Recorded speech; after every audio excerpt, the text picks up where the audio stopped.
To lead the Skol chant and sound the Gjallarhorn, please welcome the 31st Adjutant General of the Minnesota National Guard, Major General John Jensen.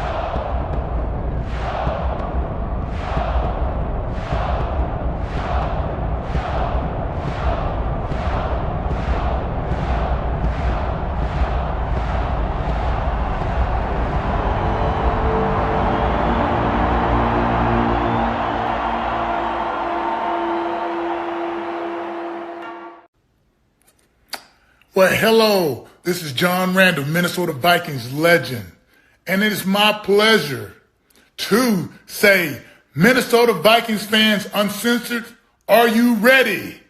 Keith, get your people up. Let's go. Skol, skol, skol, baby. Let's go. Hello, Vikings fans. Welcome to the Let's Skol show. As you know, I'm Fish. And with me, I have Mr. Positivity, Cody Bowden. Hey, who greets with smoke Skullful Shack. And Keith is in the background doing his Keith stuff, getting this thing off the ground, and he'll be joining us shortly. Welcome to our 33rd off-season show of the year. We've been doing this every week during the off-season. We're going to get through this abyss together, and we will continue to be here every week during the season. Tonight, we're 11 days away from the Vikings opening game. Number 19 comes home. Number 5 and number 8 get sent away for picks, and there's new QB2 in town. So we're going to take a look back at this offseason. It comes to an end and take a look at our 53-man roster as of right meow. Cody's going to call it. We'll go around the Gjallarhorn and give our weekly hot takes, and at the end of it all, we'll give you all a chance to come on the show and speak your thoughts. But before we jump into that, let's break that ice. And I got a question for y'all. If this offseason was a Sunday, what kind of topping would the trade for Adam Thielen be on this offseason Sunday? I'll go first. Go ahead. Pistachios. Pistachios. Pistachios. You know, it's kind of good, but you know, it's like it's not the best ingredient, but it's reminiscent. If you're a fan of pistachios, yeah. In the comments, give us your answer too. But Cody, are you along with the nuts? No. I'm gonna go with just some chocolate. You know, just old reliable chocolate. You know, because that's what he is. He's old reliable. You saw what he did over there for that rookie quarterback over the Panthers. He had 1,000 yards his rookie year. Would have had another 1,000 yards this year if it wasn't for injury. He helped that rookie quarterback out, and he's going to help J.J. McCarthy out. So it's Mr. Reliable. It's just that chocolate. You throw it on some vanilla ice cream, makes vanilla ice cream 2 times better. What up, Captain? What's going on? What kind of topping is it for you to get Thielen back? Well, I'll take the easy one, I guess, since someone else did, but I'll say he's the cherry.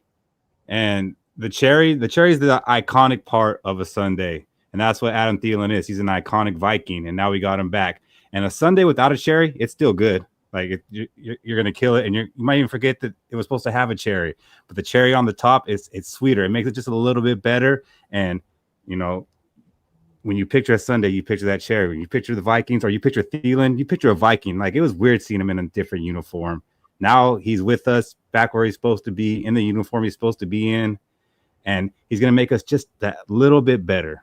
So he's the cherry on top of what was already good. I'm going to go with the whipped cream. It's a nice dressing. It looks really good.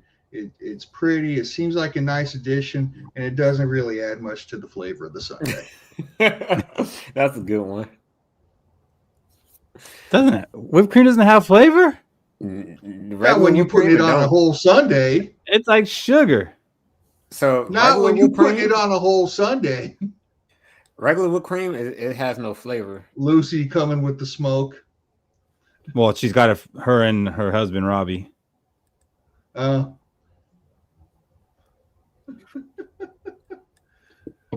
don't know what kind That's of fine. sundae That's you fine. You know do what? And we're gonna get into the Thielen talk, so I'll just stop right there. Okay. I gotta get my presentation.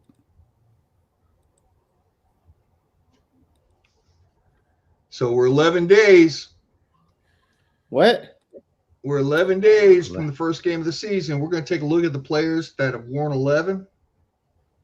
Everybody's favorite, Ron Vanderkellen, who was a QB in 1963. Oh, good year. A lot of good quarterbacks for Minnesota, number 11.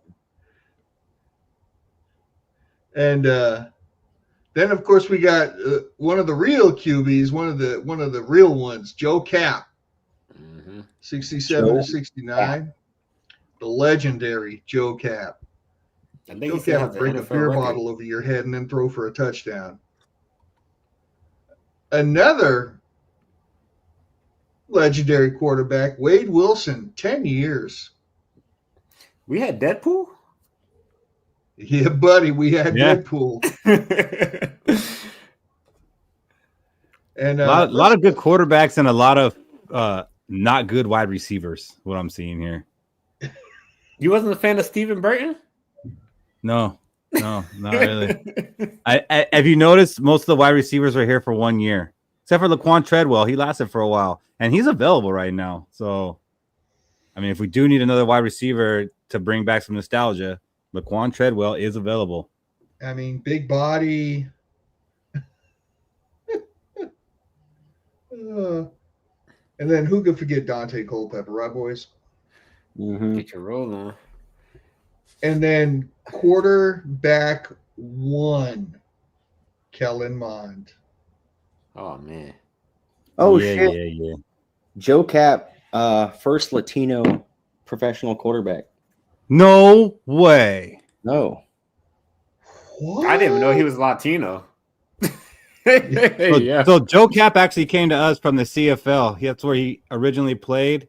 And when the Vikings traded Fran Tarkenton to the Giants, Bud Grant wanted to bring Joe Cap over. So it was basically a trade because we sent over a player to the CFL for Joe Cap, but they did it like in a scandalous way because a different NFL team owned Joe Cap's right and a different Canadian team owned the player that we sent to Canada's rights. And they did some weird way where they were able to cut the players and they were able to sign with the team that they wanted to go to. So it was like some Mickey Mouse trade. And that's how we ended up getting Joe Cap.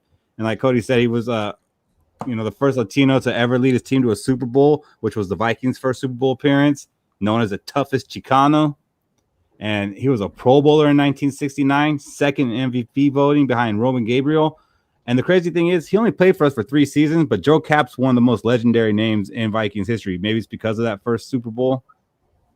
And then you look at his stats, 37 touchdowns to 47 interceptions. I think he also, like I said, he will break a beer bottle over your head and then throw for a touchdown or an interception. Yeah, George, he also coached at Cal from 1982 to 1986.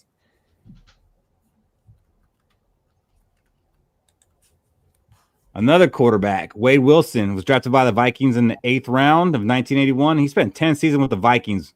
Wade Wilson's the first quarterback that I remember playing, like, from my early days as being a cognitive Viking fan. He was with us for 10 years. He played almost every season, but the Vikings always had like a weird rotation where one quarterback played 5 games, another one played 3 games, and then the other one would come back, play 5 games. But 87, 88, 89, that was his prime as a Viking. And he had that win against the 49ers in the playoffs, 1987. Man, he was very big in that game. I finally went back and watched that whole thing, and they don't win that game without Wade Wilson. Anthony Carter gets all the props, and he deserves the props he gets. But Wade Wilson, he kept plays alive with his legs. He was making good throws. Wade Wilson was just as instrumental as Anthony Carter winning that playoff game. He was 27-21 as a starter for the Vikings, threw for 12,000 yards, which is 5th all-time, 66 touchdowns, 5th all-time, and also 75 interceptions. Our quarterbacks throw interceptions. The Pro Bowler in 1988. Back when the league wasn't quite the passing league it is now, too. So right. He kind of became legendary to me, too, because when we talked about that win against San Francisco in the playoffs, I got in a lot of fights over that game. And, that's when he cemented himself with me. I will forever remember Wade Wilson. Almost, Lenny. I think this guy was with us for 4 years, too. Yeah, I was about to say, I think Dante was with us, too. Dante Culpepper, who was drafted by the Vikings in 1999, 11th overall, which is crazy because remember 1998, we went to the NFC Championship game. We were 15-1, but we picked number 11 overall.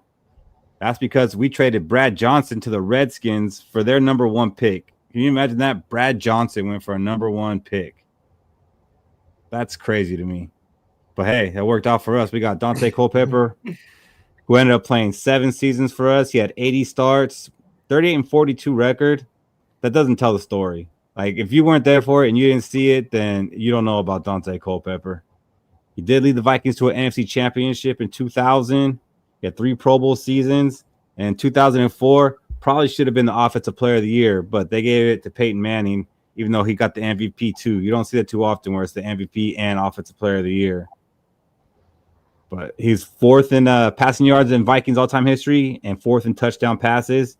He also had 29 rushing touchdowns. Dante Culpepper was a machine. And people like to say, oh, well, he had Moss. Even when Moss was out and injured, he made a man out of Nate Burleson. Like, Culpepper was a man on his own, and he was pretty damn good until he had that knee injury, and he never really recovered from that. Mm-hmm. Was that your first quarterback, Shaq, Dante? Yeah, he was my first quarterback because I back when Randall Cunningham only gave us that 1 year, I wasn't really paying attention to football. I was more so into toys, G.I. Joe and all that. And then when I started getting into football, I started seeing Dante Culpepper launch it deep to Randy Moss. And that started my young fandom of being a Vikings fan. And it wasn't just the fact that he also, not just throw it deep, but he would run for touchdowns. And he was a big quarterback, so he would use his body to get those first downs. Yeah, he fumbled a lot, but I'd rather a quarterback at least try to get the first than just throw it out of bounds, because I feel like that's just a waste of down. What's the first quarterback you remember, Cody, when you became like a cognizant Vikings fan? Cognizant Viking fan? Probably be Brad Johnson, honestly. Yeah. I remember hearing my dad talk about who's the white guy? Not white guy, but last name White. I can't remember. He's all yelling. I mean, he didn't even yell at Brad Johnson saying he sucked, but it'd probably be Brad Johnson. What about you, Fish? Probably go back further than us. Yeah, for real. The oh my god, and I'm paying attention was Wade Wilson. Yeah, as a kid, as a small little bitty guy, Fran Tarkin didn't see him, but it didn't register. None of that registered. I was low single digits. But then as I became a teenager and started getting in arguments with other kids in school about, football teams and trash talking, it had to be Wade Wilson. Yes, Lincoln, we already covered that. It was definitely Deadpool playing quarterback for the Vikings. They should do that as the next Deadpool movie. Just have a Vikings cameo.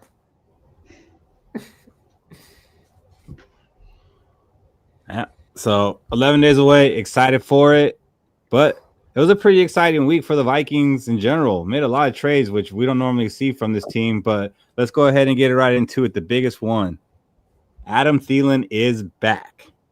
Okay, number 19. Dust him off. You got a 19 jersey, you can go ahead and dust that thing off. I do. Haven't worn it in 2 years. I'll rock it for some games this year. But, it's not too often that a fan base gets excited about a 35-year-old coming to their team. And there are some fans who are not excited about it. Where are you guys at with it? We needed I'm it. whelmed. Not over, not under, just whelmed. No, I'm whelmed. I get it. I appreciate the story, him coming back and everything he's done for us in the past and all that stuff. I almost don't feel like it was even needed. If it all depends. Like if Jalen Naylor's hand is just laceration, he's going to be back for week 1. And I don't know if you guys know this, but we did draft a wide receiver in the 3rd round this year. And if a 3rd round drafted wide receiver can't push for the wide receiver 3 spot, then I don't know. I question that pick, but I never would do that. So I'm just kind of whelmed. I mean, sure, he's going to be able to still play. I'm pleasantly surprised at the fact that he was still able to get separation, because when I was talking to Lowe the other day, I said, well, one of the things is that he can't get separation anymore because his last 2 years with us, he couldn't do it. But if he was getting separation while he was in Carolina, then hopefully he'll still be able to do that for us. But I don't know, man. It was nice, but nothing for me to say, woo, yeah, hell yeah. Nah. I'm excited about it. And, some of it is just because he's coming back and the feeling of it, because I didn't like when he left. But also, I do think he's going to help this team tremendously. He was big for the Panthers. He helped save Bryce Young's career. Like, they're already calling that guy a bust, and he's going to be on his way out of Carolina. So he helped resurrect him. And 2 good seasons in Carolina when Carolina is nothing. And now he has him on a trajectory to make the playoffs. And about Ty Felton, man, you're talking about if your 3rd rounder can't be a number 3 receiver, man, he was probably going to be number 2. So I do think this was necessary. When we all said that we had to get a receiver. I mean, Fish, you kind of warmed off of it as, after the dust settled, like, oh, we shouldn't need one. And J.J. McCarthy is going to be Patrick Mahomes, and, we don't really need I never said nothing about no Patrick Mahomes. I said we've got enough tools elsewhere to where we don't need one. It's not like we've got some suck-ass tight end who can't catch balls. It's not like we don't have one of the best receiving running backs in the league. We've got enough tools. It ain't necessary. Yeah, it really wasn't necessary. It's just a feel good. Like, Dylan played for us back in the day, and now he's back. Hopefully, we could get him a ring because, he grew up a Minnesota Vikings fan. He went to school in Minnesota. So it's kind of like, if we could get the ring, it'll be. Wait, so you think that it only happened for those reasons? You don't think the Vikings felt they needed a wide receiver? So if Thielen was retired, then they wouldn't have made a move for a receiver, period? Oh, we would have, only because of Addison. If Addison wasn't suspended, we wasn't making no move for a receiver. That's part of the equation here. And that's part of the saying we don't need it. Addison is suspended. That is a fact. Wait a minute, Keith. I'm not saying that they didn't feel like we needed one. I'm saying I didn't feel like that they needed one. And that's the difference. I didn't feel like they needed one. I felt like we had enough talent where they didn't need to go get Adam Thielen. If they wanted to move the needle, they could have gone and get somebody bigger. And that's the bottom line. I think the trade for Thielen really developed when CJ Ham with the injury, CJ Ham, because we won't be moving. I know KLC probably wants to move in that 21 personnel, and without CJ Ham, you can't get into that unless you throw a tight end back there in the backfield with the running back. So I think he's going to go back to that 3 wide receiver set, and adding Thielen, it supplements that, and it adds to making Ty Felton an insurance policy in case Thielen cannot make it for a full 17 games in the season.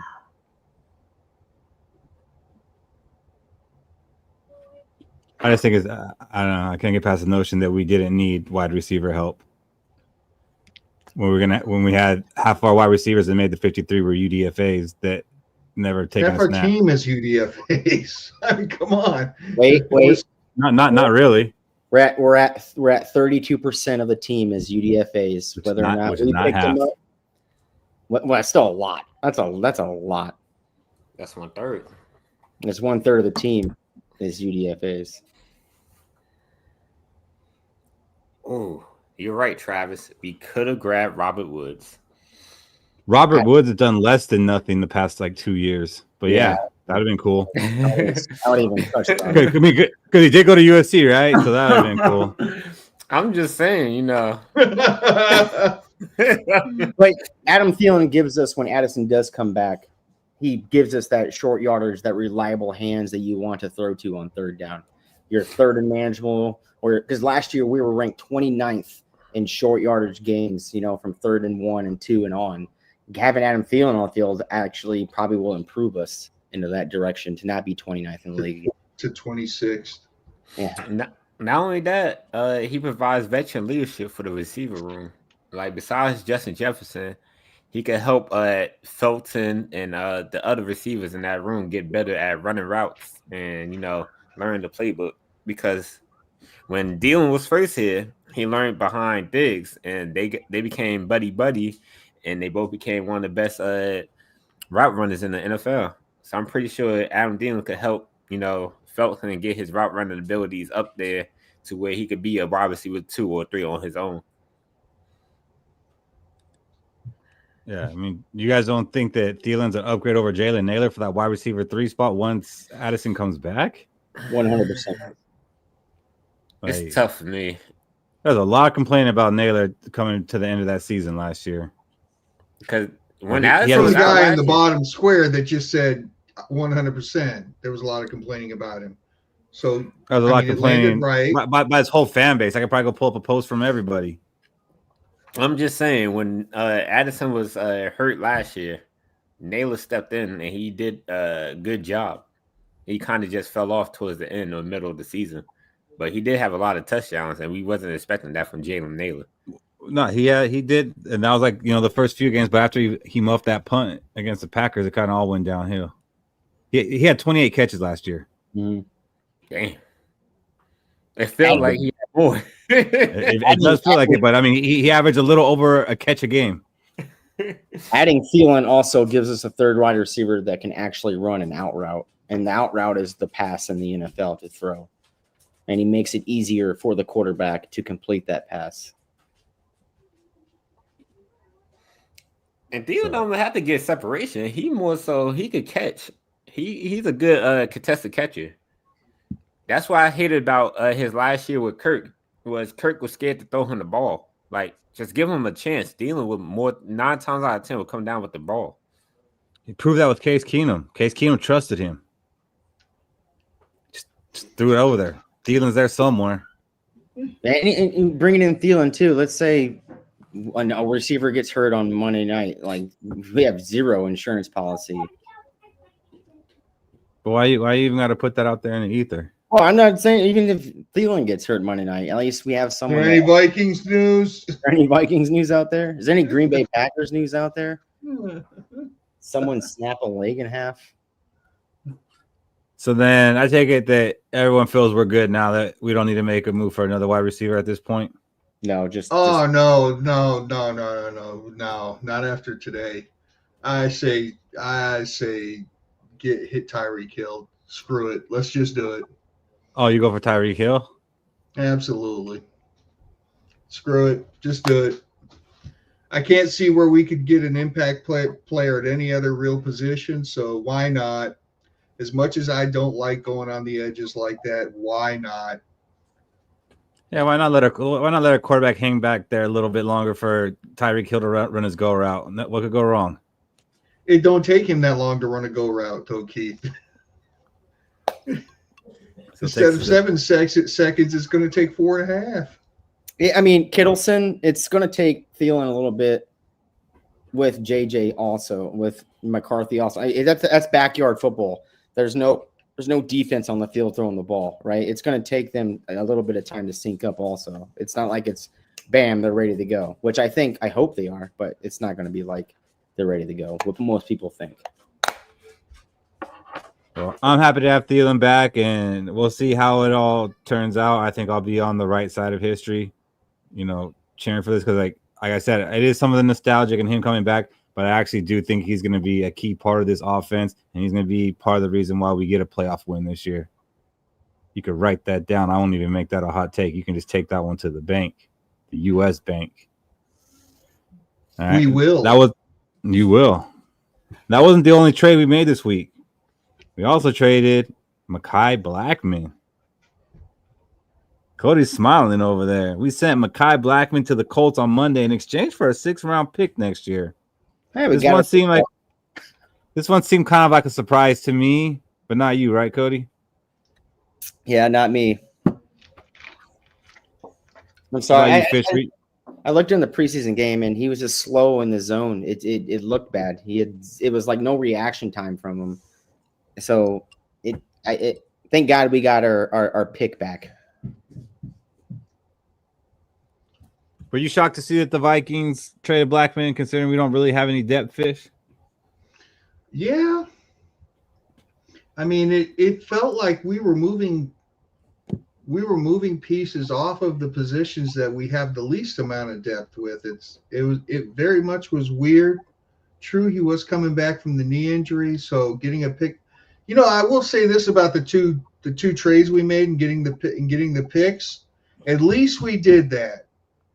At least Kwesi actually traded some players and got picks for them instead of just cutting them and getting nothing. I think this is the first time he's done that. So for that, kudos. Blackman was what, a 5th-round pick? Third.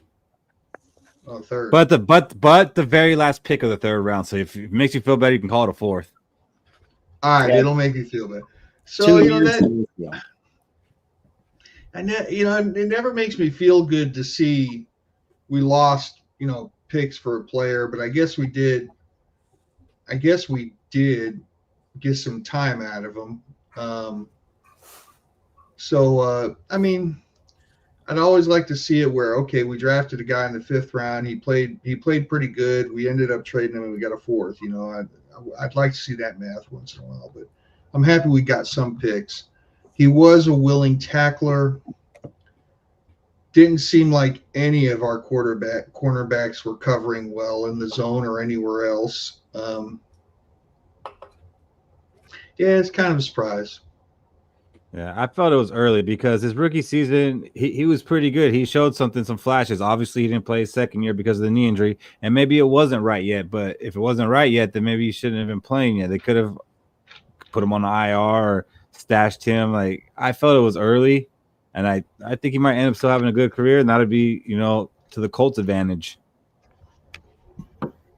But the 6th-round pick, the thing, like, we have a bunch of 6th and 7th-round picks now. It's pretty awesome because that's just the front of the line to the UDFAs, and that's where we strike. So I'm so excited. 50%, boys. Like, we're not even gonna go live for the 1st round. We're gonna wait for day 3 to go live. We're gonna party. Hell yeah!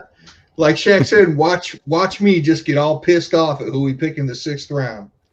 What? I'll join you, Fish, because I'm like, fuck these players. Like, we're hoping these 6th and 7th rounders could turn this team around. We need to win now. So that leaves us with Isaiah Rodgers, Byron Murphy Jr., Jeff Okudah, who might have an injured foot, and Dwight McLaughlin. Are you guys surprised? We went on and got Thielen. Are you surprised there hasn't been another move for a cornerback? Like, we got 4 cornerbacks on this team right now. And one of them is Dwight McLaughlin, who's played like 7 snaps on defense in his life. And the other is Jeff Okudah, who's a bust. And the other is Jeff Okudah with a hurt foot. And he's a bust. It's like, I have all the faith in the world in Isaiah Rodgers, but come on, it's only one man.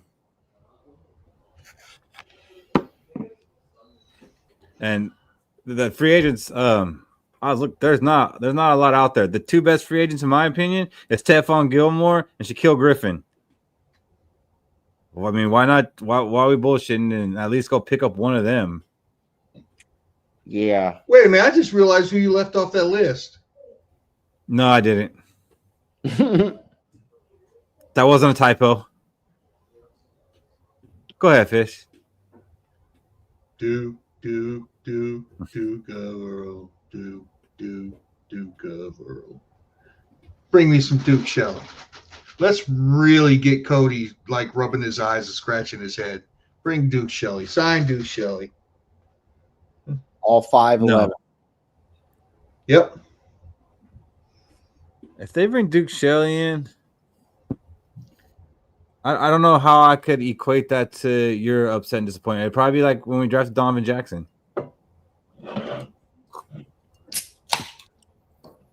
Duke Cody Shelley, Bowden. in his limited snaps, was like tops in the league in man coverage. I just don't think he fit B-Flow's defense. I wish we I don't give a shit about fitting B-Flow's defense. He doesn't fit anybody's defense. That's why he hasn't been on a roster since then. Where's Ed Donatel at? Yeah,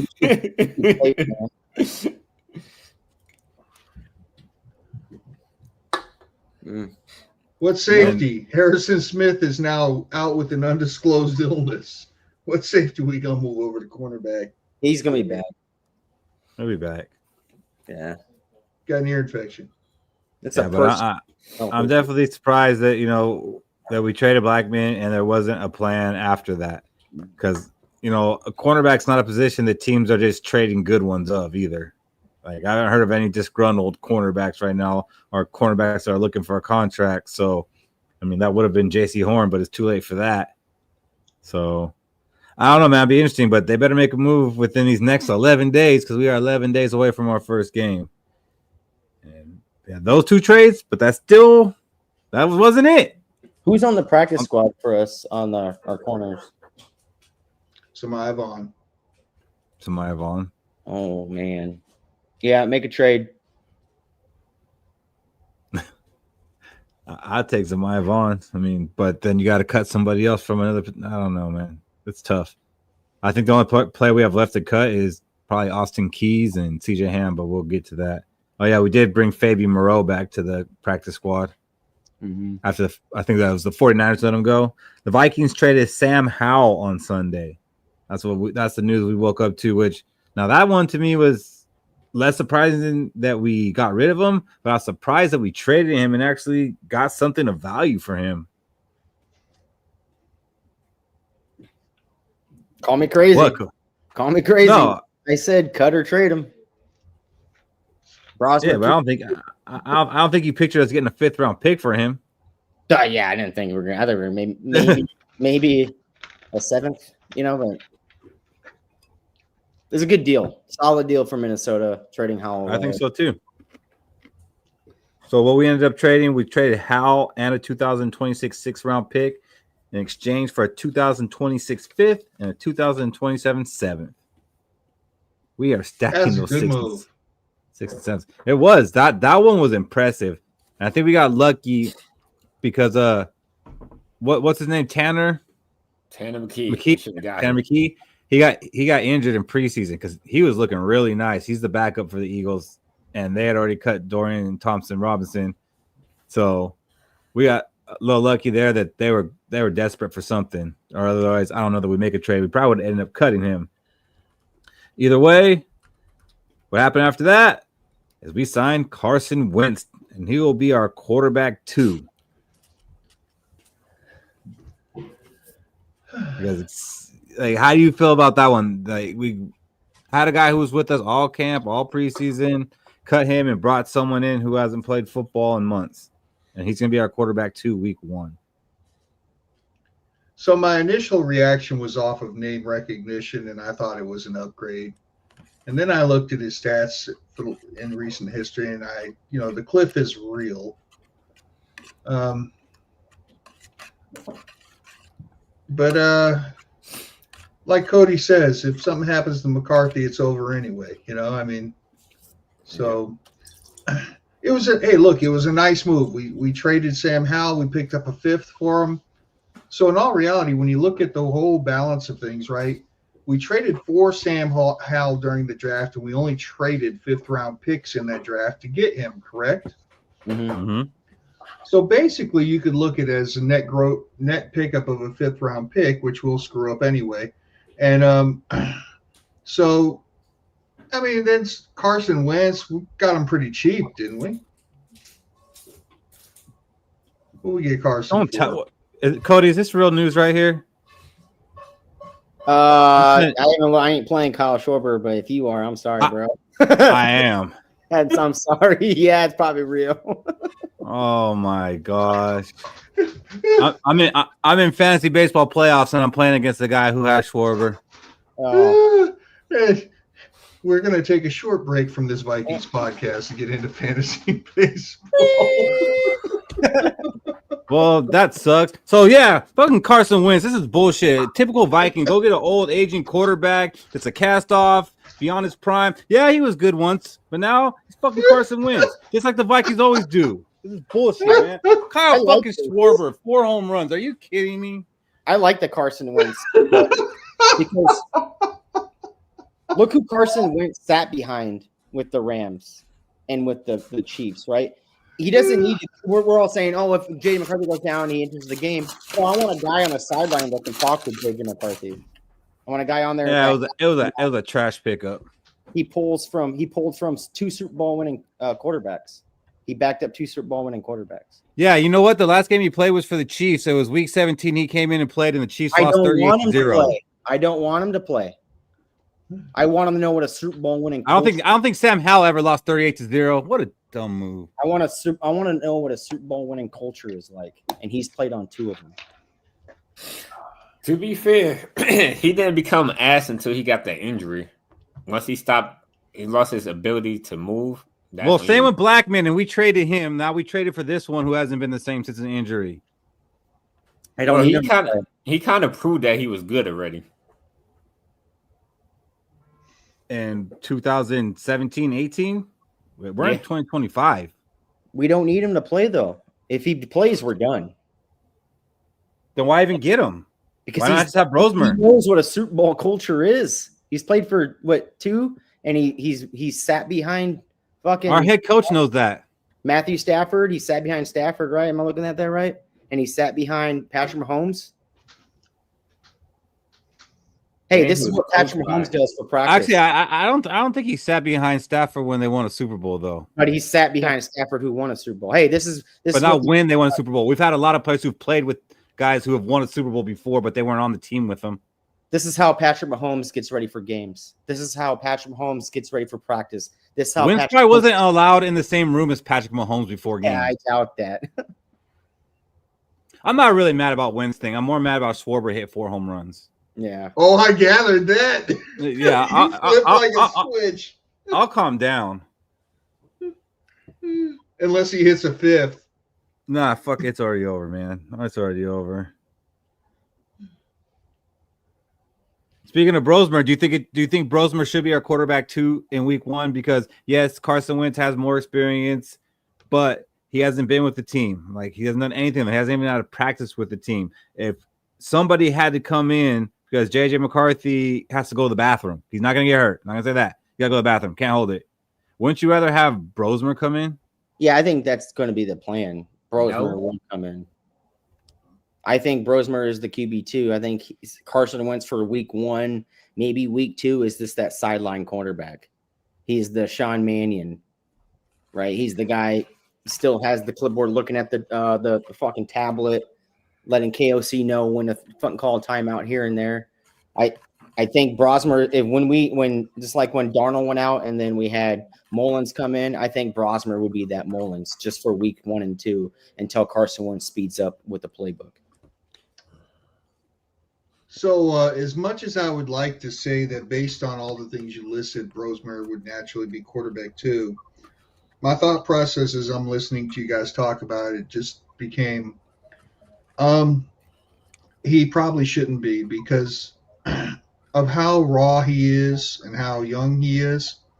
Imagine if something would happen to McCarthy where he would go down, even if it's just for a series and Brosmer had to step in there and it was an unmitigated disaster. You could actually destroy that young man's career before it ever had a chance to get off the ground.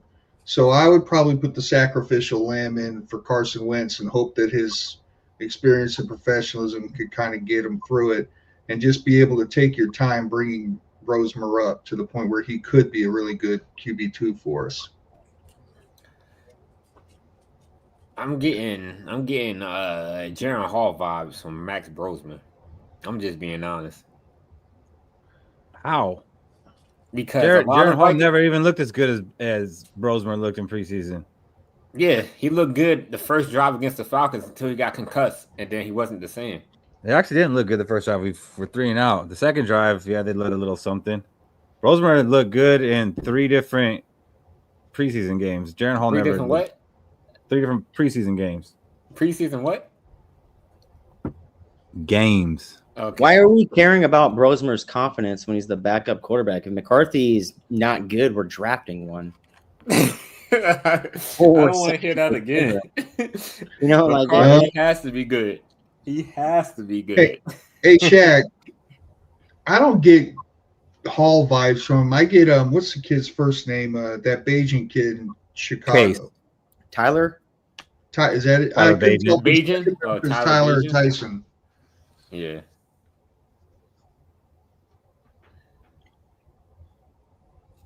Yeah, if Thank I you, throw my Lenny. quarter- Thank if I you, throw Lenny. a backup in there, it better be a miracle season, or I'm not betting everything that he's going to win 10 games for us. You know, Well, you never bet that on your back. He's your QB2 for a I reason. know. You're not going to have 2 QB1s on the roster. But what We're I'm not- saying is, Maybe we do. how about this, Maybe Cody? we do. How about this, Cody? How about the kid just develops along, becomes a QB2, so we don't have to draft another QB2. We can just stay with them for a while McCarthy's dominating the league, and we don't have to worry about that spot no more. Sounds Or good. we could just put him into the meat grinder and make it so that way he's cut next year. want to be nothing on our end. You're going to have your backup after weeks 1 and 2. Your backup's going to be a veteran quarterback. It's not going to be the rookie. Well, guess what? After this season, Brosmer's going to be a veteran quarterback. And he probably gets put on the practice squad.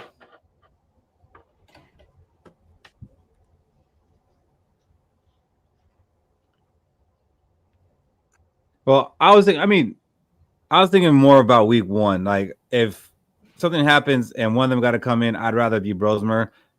And, after a couple of weeks, when Wentz gets some practice in, learns the playbook a little more, then, maybe there's a case. But I just want to ask that. But let's look at where we're at now after all those trades with our draft picks.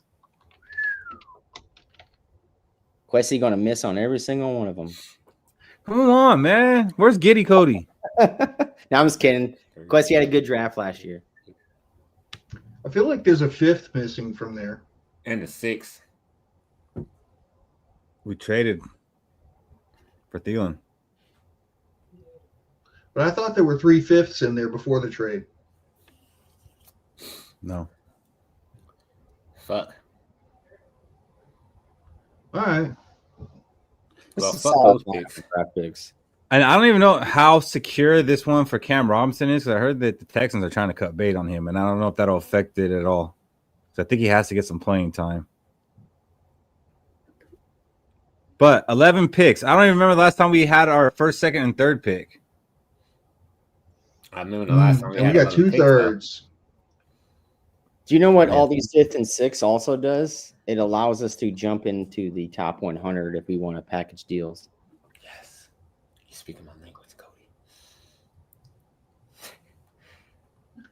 Tell you what, man. Rick Spielman is seeing all these 7th-round picks, and he is just like, my man. Like if we're sitting in the 4th round and we're later in the 4th outside that top 100, we can add some of these 5th and 6th with our 4th and jump back into the top 100. This is what this screams to me. What it screams to me is we're going to draft 4 guys in the 6th and 7th. Yeah. Or it screams trading for a veteran corner on a team. Like I said, that's the front of the line to the UDFAs. I don't know, Keith. We drafted Levi Drake Rodriguez in the 7th round, and that dude seems to be bulletproof. That one-trick pony. UDFA. Front of the line. Again, 32% of our roster, right? Yeah. 1/3. But no, it's crazy. Do you guys think we go into the draft with double-digit picks? Could Or are we be. moving some of these? No, I think we're going to. That's double digit, yeah. That's 11. Has Quasey packaged to move up yet in his time here? I don't think so. No, he packages to move back. Well, kind of. Yeah. Actually, no. No. We packaged to move up and take Dallas Turner. We packaged to move up to take McCarthy. Okay, fair enough. Do we package to move up to get Ty? I think we moved back actually. I mean, this could be also good. Like, let's say if we are in the hunt for the playoffs before the trade deadline, these 5th and 6th and 7th round picks, we could package something to get someone to add to this team also if we are contenders, like not contenders, but playoff bound or ready to go. Especially to a team that's 2-8. And these Packer fans are chomping at the bit. Do we give it to them? Do we let them have their 2 minutes? Do we address this shit or what? Hey, good for them. Good for them. That's all I gotta say. Congratulations, Steve. You might win 10 games instead of 9 this year now. No, they won 11 last year. Calm down. Yeah, they won 11 last year. What does that have to do with this year? I wasn't giving 11 wins this year before this. I'm not giving it after. Nah, Dwayne, Go Pack Go is out there right now too. He's watching. Yeah, good for them. They got it. They got possibly the best defensive player in the NFL. You know, this sucks when rookie Gabe Jackson eats his ass up. Rookie who? Donovan Jackson. I'm sorry. Thank you. Gabe Jackson. Someone else. Yeah, you got to put some respect on Fish's guy's name. Yeah.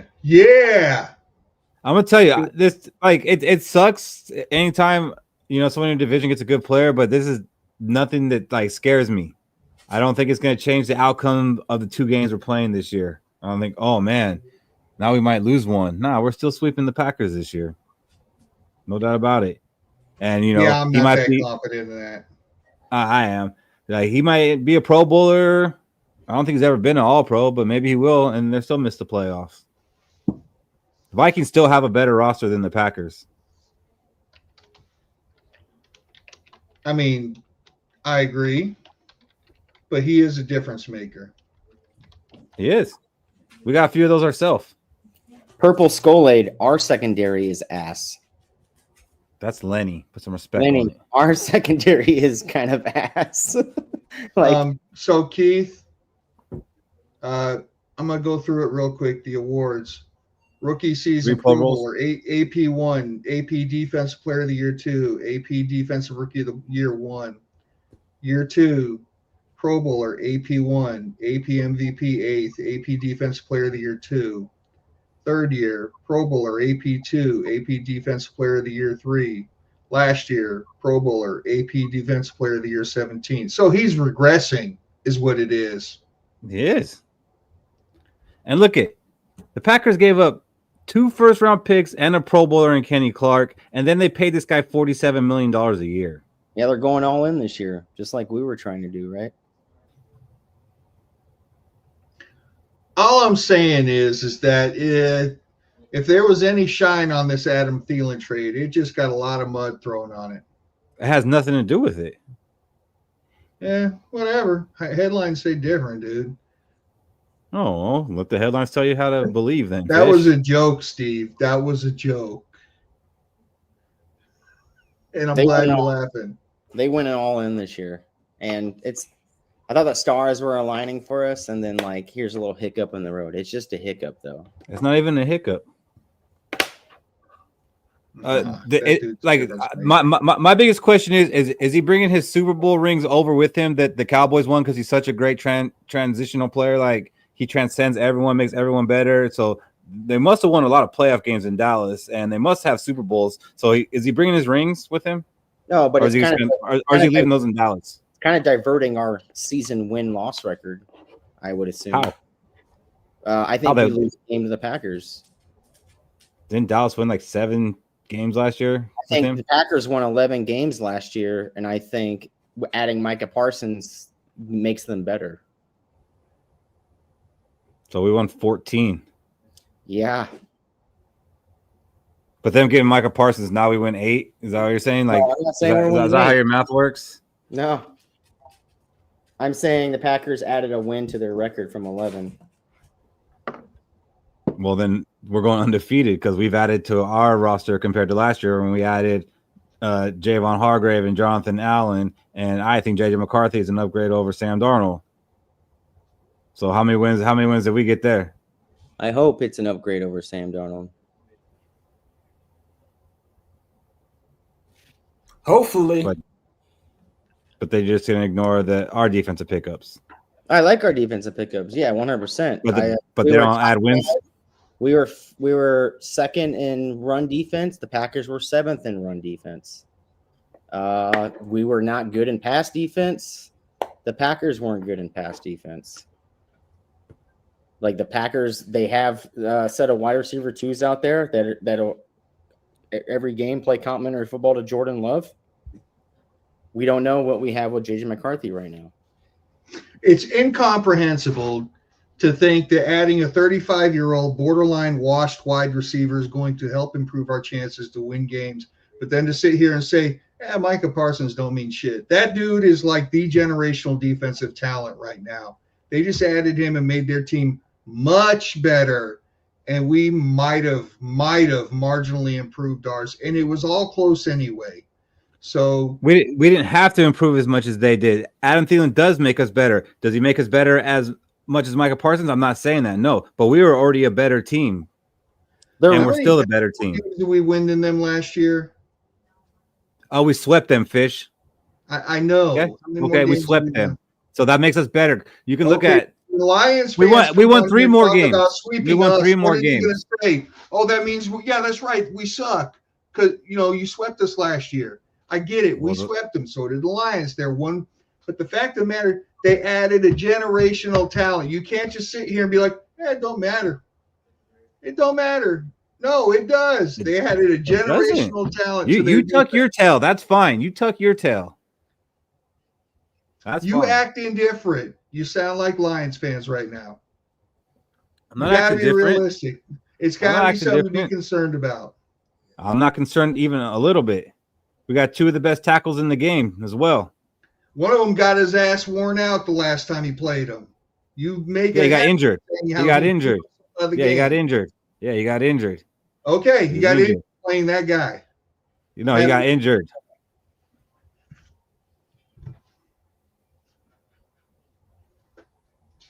There's a motor shot. So yeah. Dwayne, I wouldn't gamble on Kenny Clark being a good run defender.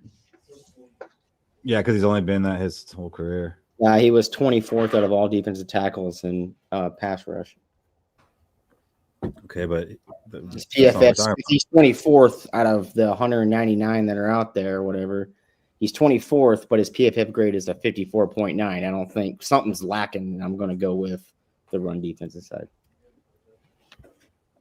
Nah, he's the best run defense. That's why everybody's saying, okay, Vikings just run up the middle now. Yeah, not with those fucking Edrin Cooper, Micah Parsons, Rashawn Gary, Van Ness. The defense was already a top 5, was 5th in the run defense. Now adding a pass rusher to it, Kenny Clark doesn't make them a top 5 run defense as a whole team effort.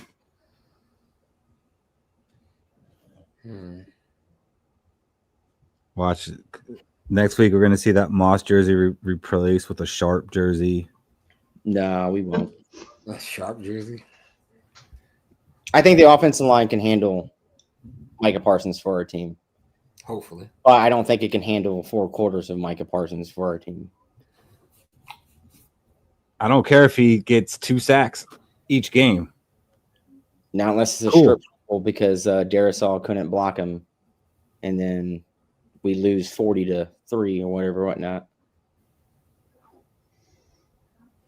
You sound so depressed. This is amazing. Can't wait to play this back for you. I would. I like it. Like to see it. We're just being as optimistic as possible, Keith. Yeah, it's a bad look for us.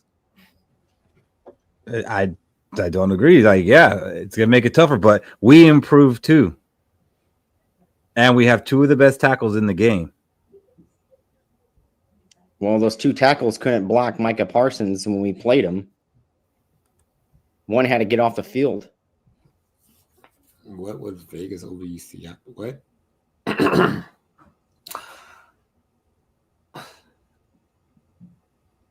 I know they went from a 4% Super Bowl odd to a 6% Super Bowl odd. They took over the best odds to win the division after the Parsons trade. Man, tell him, Lenny. Get your knee pads out. All right, we'll give that enough attention. Cody, you got a call for us tonight? Yes, I got to call it. And it's recently recent addition for us. It's about Adam Thielen, right? It is hard for a wide receiver to come in the game on a week and a half notice and then score points for this team. I think Monday night, Adam Thielen scores 2 touchdowns for the Minnesota Vikings. But what I'm going to bet on it is a parlay. I'm going to put in Adam Thielen one-time touchdown score, and then I'm going to add J.J. McCarthy's one-time touchdown score, a rushing touchdown. But that's betting odds. I'm saying Adam Thielen because I love him coming back. Nostalgia brings accountability and veteran leadership to the wide receiver room with Justin Jefferson. Without Adam Thielen, in my opinion, Justin Jefferson doesn't know how to navigate the captain status, right? Because he like basically was a grooming status when he came in 2020. Adam Thielen will score 2 touchdowns, and everybody's going to lose their fucking minds. I love it. You had me at first. You had me in the first half, not going to lie. Because, yes, I do think he just score a touchdown because, it's a comeback. It's going to be emotions are going to be running high. J.J. McCarthy's going to be out there excited, and he's had work with Thielen. I think he's going to, know what he's supposed to do out there. And Thielen has had good games at Soldier Field, especially on a Monday night against those Bears. So I could definitely see 1. I don't know if I could take that ride for 2. I had to make it a little higher, but 2, I'm at 2. Just because we get that first touchdown in that first quarter, Adam Thielen, we're on the 4-yard line. He's back in the end zone running a complete large drag route to the corner. And then after that, we're going to be wanting more. And we're going to wait till like the fourth quarter. There's like 42 seconds left on the clock. And then JJ just drops a dime on it. Same route tree, same pass. Adam Thielen wins us the game. What a fucking homecoming. Fish, you jumping on this one? 2 touchdowns for Thielen. No, and here's why. What I've been thinking about ever since we started talking about Thielen is this. Thielen's best receptions came off of passes that had a lot of touch on them. Those, like even that famous one in the playoffs, that teardrop from heaven, or even when like he was running sort of that skinny post and it would just get layered right over the top of the defender and he would have to lay himself out to catch it. A lot of his best passes were on touch passes. And right now, the weakness in J.J. McCarthy's game is his touch on his passes. He's still kind of throwing bullets out there. I don't see big performance from Thielen this year. I see 1 or 2 catches. I think we're going to see more out of Hawk and J.J. this on the opening night. Ooh, don't do what? All right, that's fair. What's up, Shaq? You buying or selling 2 touchdowns for Thielen? I gotta sell because I feel like at most I could see him getting 1 touchdown, but I don't think our offense is gonna be. I don't think KOC is gonna make enough plays for Adam Thielen to, if we get in the red zone, to scheme him open. I feel like it's more so gonna be either trying to get Justin Jefferson the ball or run it in, or even try to throw TJ Hawkinson the ball. So I feel like those will be the go-tos. I just don't see KOC actually trying to dictate a couple plays for Thielen to score. Yeah, I don't see it. But, man, that'd be some icing on the cake, though. Especially because it seems like I'm at odds with the majority on the panel here that Thielen's going to make an impact on this team this season and help us win. Probably more than Micah Parsons helps the Packers win. So yeah, a two touchdown opening game will go a long way towards that. So I'm rooting for it. Lo, speaking of Adam Thielen returning, I think we summoned her. Yes, we How did. do you feel about it, Lo? Oh yeah, 100%, Dwayne. What's that? Dwayne mentioned Addison being the big target.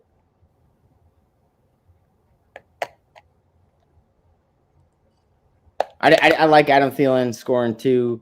Definitely scoring 1, just because I think he's savvy enough. He's a veteran enough to where even though the pass is supposed to go to Jefferson or Hawkinson, I think it's going to be too much attention on them too, to where Adam Thielen leaks out because how much of a savvy veteran is. He's like, oh, this is my spot on the field. This is where I'm going to be catching the ball. And I think J.J. McCarthy is smart enough to running this offense is that he can look off his first and second progression and hit his third, unlike Sam Darnold. Well, I actually hope you're right on this one. If you guys are watching this on YouTube and you haven't already, please hit that subscribe button. Also hit the like button. We would appreciate that. With the offseason coming to an end, I kind of just wanted to go through our offseason a little bit and go over some things and, just kind of see how we would kind of gauge the offseason we had. And unfortunately, our offseason came a little earlier than we expected. Happened with a playoff loss. Went 14-3, had a road game that ended up kind of being like more of a home game for us because of the fires.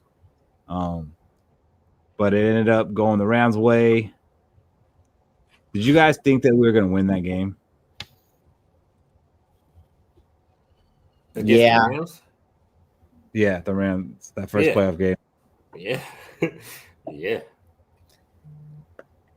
Yeah, I had a feeling. I thought we were going to, but then there's that creepy crawler in the back of the mind after the Detroit game to where you just got spanked, and then you're rolling into a team that it was close, and just because it was close, I thought we'd win that game, but then we got spanked again. So it was just like after the Detroit game, it was back there, man, we could get smoked here, but I thought 100% that we could have won that game. Yeah, I definitely went into that game thinking that we were going to win. Like, I was very confident, and I know this team. Like, I know our luck. I know how things go. I knew there was going to be a heartbreak in the playoffs. I just didn't think it was going to be that game. I thought we were going to win. But, Fish, pretty early, it was kind of easy to tell where that game was headed, right? Yeah, leading up to that game, you remember how I was calling it for like months that the Washington was a bad matchup for the Lions, and I felt a little bit the same way about the Rams for us, but I wasn't vocalizing it. For one, because I wanted my team to win, and I just didn't like the matchup. I felt like looking at the teams, that was probably like the second worst matchup for us to have in the playoffs, but I wasn't going to say nothing. I wasn't entirely surprised at the fact that we lost to them. What I was surprised about was the manner in which we did. They destroyed the interior of our offensive line. They saw what Detroit did. They replicated it. And more importantly, we didn't adjust. And I feel like that's been kind of a common thing about our coaching staff forever. It seems to me like our coaches do not make in-game adjustments no matter who it is. And yeah, we didn't adjust. We just decided to plow ahead with that game plan and say, hey, Sam, buddy, hold on to that ball for 5 or more seconds. And he couldn't. So there was no way I was going to say it ahead of time, but yeah, I was kind of like, oh God, I really don't like playing this team again. But yeah. Especially that rookie. I forgot his name, but it's like we couldn't block him at all. God, who was that? Shaq. You would never know that rookie's name, but I'm sure Keith would be able to come up with it. I'm not really versed on that team, so no. Yeah, as close as you do live to them. I mean, you could walk to that stadium like Jared used to walk for Subway. Yeah.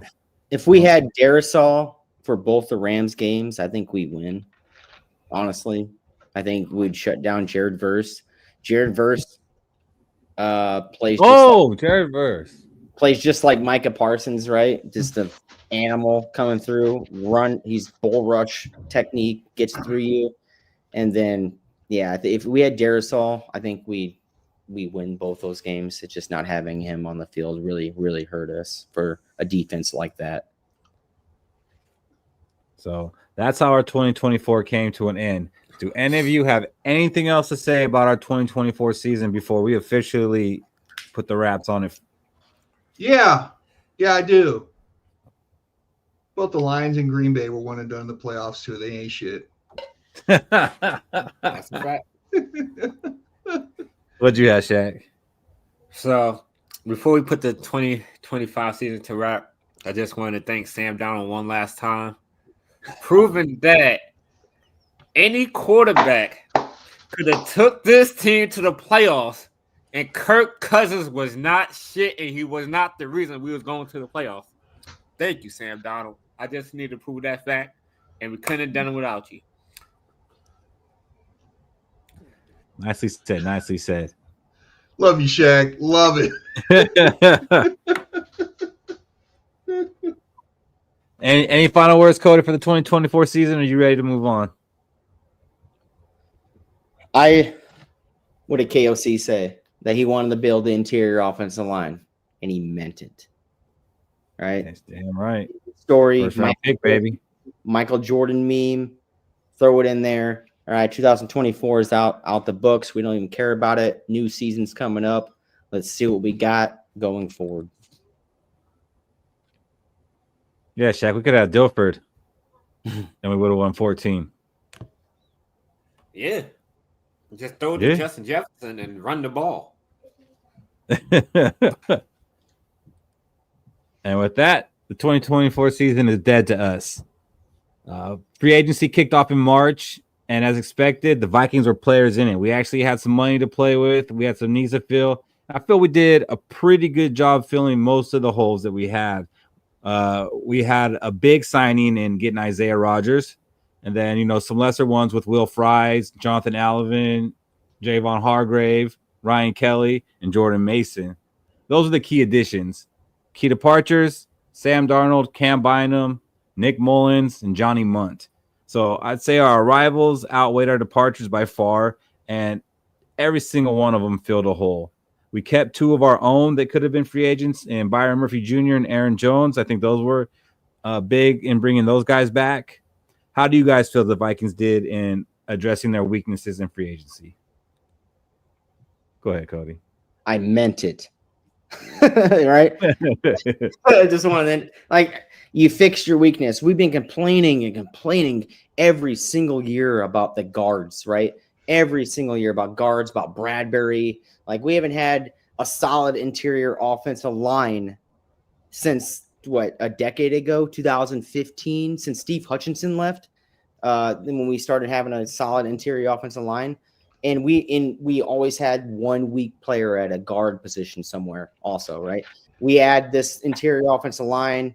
We still have Donovan Jackson as possibly the weak player on this team on the guard position, but it's way better than what we've been seeing the past decade. Way better, right? I'm hoping that because of the injuries that these offensive lines players have and the interior defensive line have had it from last year, it doesn't play a major factor coming into this year. Yeah, that's definitely a concern because, we did pick up some really good players, but just about every single one of them had an injury last year. Mm-hmm. And on the north side of 30.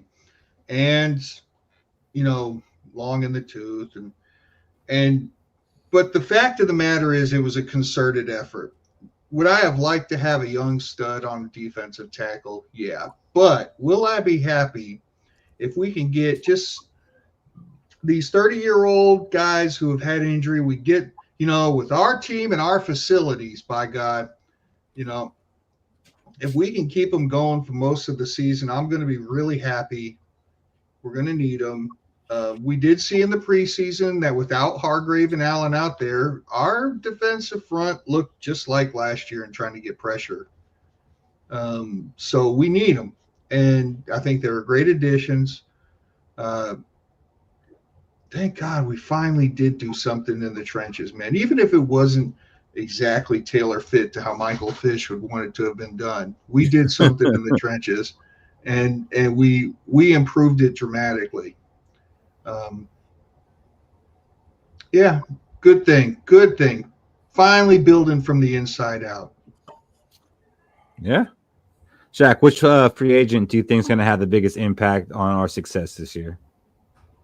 I'm hoping it's Ryan Kelly having My a new man. center. Because a lot of us will see Bradbury get pushed on his ass, and the quickest way to the quarterback is straight. And if you just line somebody up and they push the center on their ass, it kind of disrupt the quarterback timing, and now he's panicking quicker. So I'm hoping Ryan Kelly gives us a top 5 center season. Because I know we don't have him for long, but if he could just give us a top 5 center season, that would help our offensive line look even better than it was last year, and see where that goes from there. Well, I agree. Ryan Kelly would be a good one. I definitely want to see Will Fries compliment him, because Will Fries is the one that we gave the long contract to and who we gave the most money to. So I hope we didn't blow it on that one, because he was one of the players that we really wanted too. It's like we were really high on him, and it actually worked out to where we got him. So I really hope that one plays out, the way we expected it to. What about you, Fish? Which free agent do you expect to make the biggest impact on us having more wins than the Packers this year?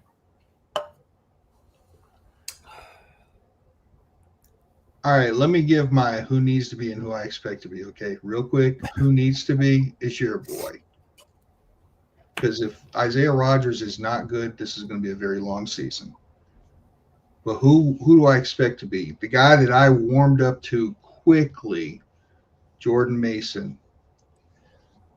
We need to have a run game. We need to have an efficient run game, and we need to be able to impose our will in the red zone with the run game. So that guy right there is going to have to do it. In the second half, he's going to have to pick up the slack. We all saw Aaron Jones be just a world beater in the first half of games last year, and he did not get stronger as the game went on. He got weaker. So Jordan Mason is going to have to be the guy that's going to have to come in and just thump people, and maybe even, hit a home run every once in a while and, have a 40-yard run for the touchdown. But I think that's the guy. You agree, Cody? Kind of. I'm going to go with a mass thing on it. I'm going to go with almost 50% of the roster have to show out, because 50%, and we're almost at 50%. We're 2 away from 50% of new starters on this team, both sides of the ball. So I think we're at 9 or 10, right? Brand new starters to this team after winning 14 games. We're going to need to see all 9 or 10 of them show out.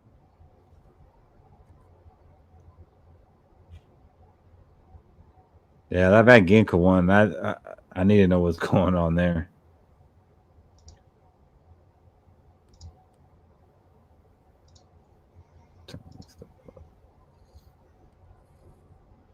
Yeah. Isaiah Rodgers, yeah, I think that's a very big one, Fish. I know you said that's who you hope it is, but are you not believing that he's going to step up? Oh, no, I don't know if I worded it right. It's the guy that we really need to be the one that steps up, but the guy that I think is going to be the difference. Okay. Because if it was Isaiah Rodgers isn't good, then our secondary is going to get torched. Yes, I agree. And especially because we only have 4 cornerbacks on this damn roster. Like, there's nobody to turn to. Like, we've made our bed with these cornerbacks.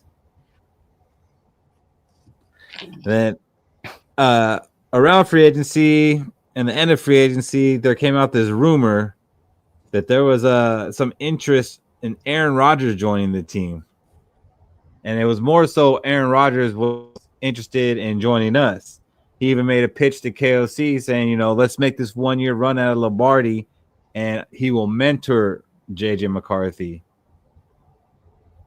The there were some fans that were interested in it. I think most fans were out on it. But I want to ask you guys now, with everything we know and we've seen through this offseason, through the camp, through the preseason games, McCarthy only being 22 years old, is there anybody who might have taken the Aaron Rodgers offer for a 1-year ride with the team that we have put together, knowing, a lot of older free agents, don't know if we're going to have this team next year, and the mentorship? Would anybody have taken that, or do we make the right decision to say, nah, no, thank you?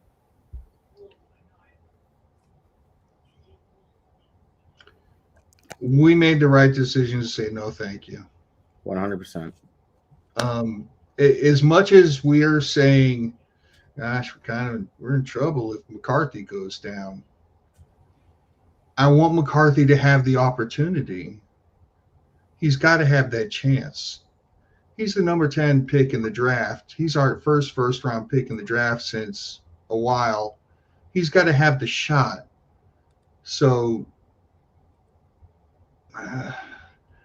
would I have rather had Kirk Cousins as the backup versus Aaron Rodgers as the starter? Yes. I do think the Vikings probably tried to make that happen, but I bet you the Falcons asked for too much, or it's going to take too much money. And I think I remember answering that question before, saying I would take Rodgers because he would at least have a killer, mindset. Kirk doesn't have that. But looking back on it now, no, I want J.J. McCarthy under center. I want him as our quarterback. He's got to become our franchise quarterback, and it's got to start now. Mm-hmm. I agree. It was the right choice. But that was just, that brought a little bit of excitement for a couple of weeks of the offseason, because even if you didn't want to happen, it was kind of like, oh, man, he said what? It brought some gossip to the offseason. But I think they made the right decision to back away. Then came the draft. Donovan Jackson, Ty Felton, Kerryon Ingram Dawkins, Kobe King, and Gavin Bartholomew. What a draft class. After going through the camp in the preseason, Fish, what is your take on this draft? What is your early take? I hate it. Still? Yep. Damn. I'm trying to be as fair as I can with Donovan Jackson. And I'm going back to the offensive line as a whole is not incrementally better to support a first-round draft pick with Donovan Jackson in a left guard spot versus Blake Brandel. He is not that big of a difference to support a first-round draft pick. I was hoping you would have changed on that. What about you, Cody? How you feel about this draft class after this offseason? I think we have two guys that are going to contribute right away. I think they're going to be good right away. I think we have a guy that we drafted in the third round that's going to contribute sometime down the year. I'm in total love with Dawkins. I think him playing with the ones moving forward all the way up, came from Georgia, University of Georgia, really stacked defense. There's dudes behind him that are really, really good, and yet surpass them with so much raw talent that he has. I think getting Tyron Ingram Dawkins where we got him and into our system and B-Flow system is only going to make him better as the year goes along. I love Donovan Jackson, right? Like I said a decade ago, we had, was it Charlie Johnson on one of our guards, yet our whole offensive line was stacked. I think he's better than Charlie Johnson was. Ty Felton is that guy to where I was like a little bit, but then I really started liking him going up. Just the drops wasn't for me. I think we did a solid draft. I think we got Kobe King a little too early. I think he could have been an undrafted free agent from the draft.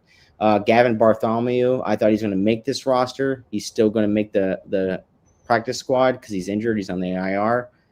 I think we did well for the draft with the class that came out. The class wasn't good. So what we picked out here and there, I think we did well. Yeah, you weren't big on this draft class the whole time. What about you, Shaq? How do you think these rookies are looking?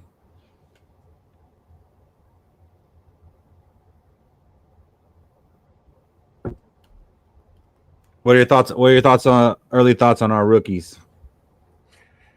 For me, I say the only two I'm really worried about is Donovan Jackson, because we need that offensive line to block for JJ McCarthy. We seen in college, if he has a good offensive line and a time, he'll get the job done. And we have the weapons for him. Just give him the time. And then I want to see Ty Felton. If JJ, Thielen, or Naylor gets tired or injured, God forbid, then Felton comes in and relieves them. And then I'm proud for Dawkins, because nobody expected him to get a starting spot or get a role. So I'm pretty excited for that. Yeah, I think he might have been the biggest riser out of all the rookies, because when they first made that draft pick, Fish obviously was the most upset. The rest of us kind of scratched our head at it. Cody, I'm not saying you didn't like him, but when the pick was first made, none of us like, oh, okay, that's a good pick. It's kind of like, Cody, I don't know. Cody, you did your homework, and then you're like, I like this guy. I like said him it early. because of the top 30 visit and what he's came from Georgia. He played.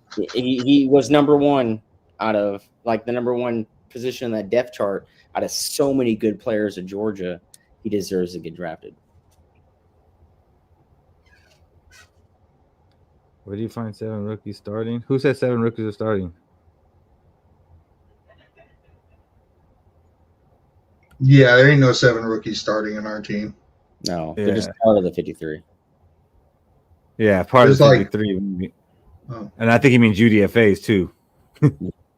I think we have the most rookie UDFAs on a 53-man roster. We have the most UDFAs, period, with 16. No, I'm saying it might be a record. I think we actually had 8 UDFAs make the 53-man that are rookies. Yeah. I like the draft class. I think Donovan Jackson is going to be very good for us. I think it is an upgrade over Brandel. I'm just disappointed we only got to see the one series.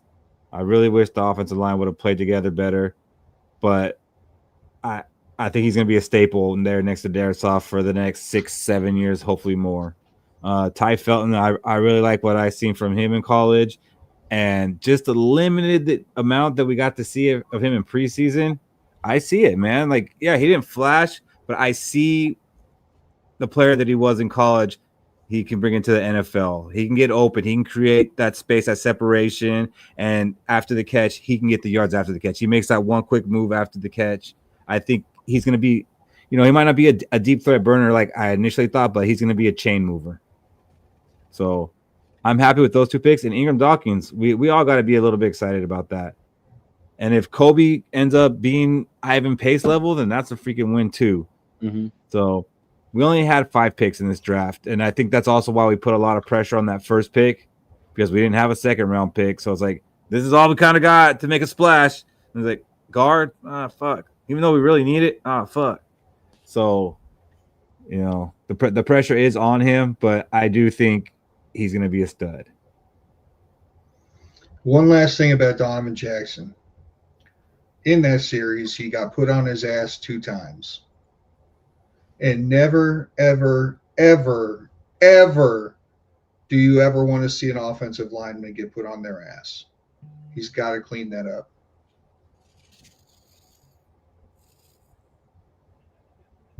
I mean, I've seen some all-pros get put on their ass, so I mean, I know you don't ever want to see it, but it happens to the best of them.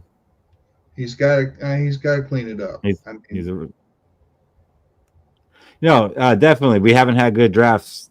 That's why we have 8 UDFAs making it this year, and 32% of our roster is UDFAs, and that's something that we have talked about, that it has to get better. That's why we don't really have this window. It's kind of like we brought in these older free agents, and we have a kick-ass roster with these older guys, but we don't really have depth behind them. So yeah, I can't wait to see that segment of the Super Bowl video that comes out for this team in February. I can't wait till next year's draft because it's completely loaded. Facts. This draft is loaded. Fuck with picks. This draft looks like a Pee Wee football team compared to next year's draft. Watch we draft the center. In the first round. Yeah, there's a lot. I feel it. Next year. feel it. I mean, we're going to need. need one, but Juergens actually looked pretty good. I can't believe I have to say that. Juergens actually looked pretty good as in the center role. If we go offensive line for first round 2 years in a row, then I'm gonna be on Fish's level. I mean, you can't be mad at it. If it helps JJ McCarthy, you can't be mad at it. I'll find a way. Trust me, Shaq. I ain't mad. And then we just had preseason. Vikings went 1-2 in the preseason games, which is meaningless. We did lose Rondale Moore before we even got to see him. That sucked. The first time he touched the ball, boom, done for the year. Who knows if he ever comes back. But we also got to see the emergence of Max Brosmer. Do you guys have any takeaways from the preseason games? Yeah, I remember offseason during training camp, JJ McCarthy threw that pass that was all over every social media to where it was saying, "What if I told you this was complete?" And during the Texans game, he threw the same pass to the same player, and it was complete. Like, it blew my mind how he's able to throw that football to where that's going to be a completed pass. I didn't think Addison would ever be anywhere near the picture of that ball on that deep out. And it blew my mind. I think watching what they're doing in the offseason, getting JJ McCarthy ready for week 1 and having him throw that same exact pass that was all over social media, it excites me. That's my biggest takeaway. JJ McCarthy, let's get ready. I think he's gonna be really good this year. My biggest takeaway is we didn't play our starters enough. Huh? Hold on. Can you play that back for me? My biggest takeaway is that we did not play the starters enough, especially when we have so many starters that are first-year starters for us, first-year starters playing together, first-year quarterback. I would have liked to see them play a little bit more together. I would have liked to see our defensive line out there playing a little bit. I get it, the injury factor. I'm not saying I want to see them play a whole half, but I saw Patrick Mahomes play 2 quarters in the 3rd preseason game. I seen Joe Burrow play a half of football. Like, you're going to tell me that we couldn't have a little bit more JJ McCarthy out there? We couldn't have had our offensive line out there kind of gelling and working together a little bit more? I wish we got to see that. I hope their practices were freaking intense, and they feel good off of that. I would have liked to have seen more. You got to takeaways from the preseason, Fish? Yeah. Our 2s did not look entirely horrible against other teams' 1s. Because they were playing their 1s. Mm-hmm. Yep. Our 2s did not. It's not like they were marching up and down the field on us. It wasn't the most atrocious thing in the world to see it. Yeah. A lot of people are freaking out because, we were letting them score and looking bad. But it's like, you do realize, like, half of these guys on this defense is going to be cut, and maybe 2 or 3 of these guys are going to make it. Like, just pay attention to the players. There's some guys out there that did stand out, and that was shown by who made the roster. Some of these UDFAs, like Elijah Williams. And I'm not mad at KOC not having JJ McCarthy play every game, with the series.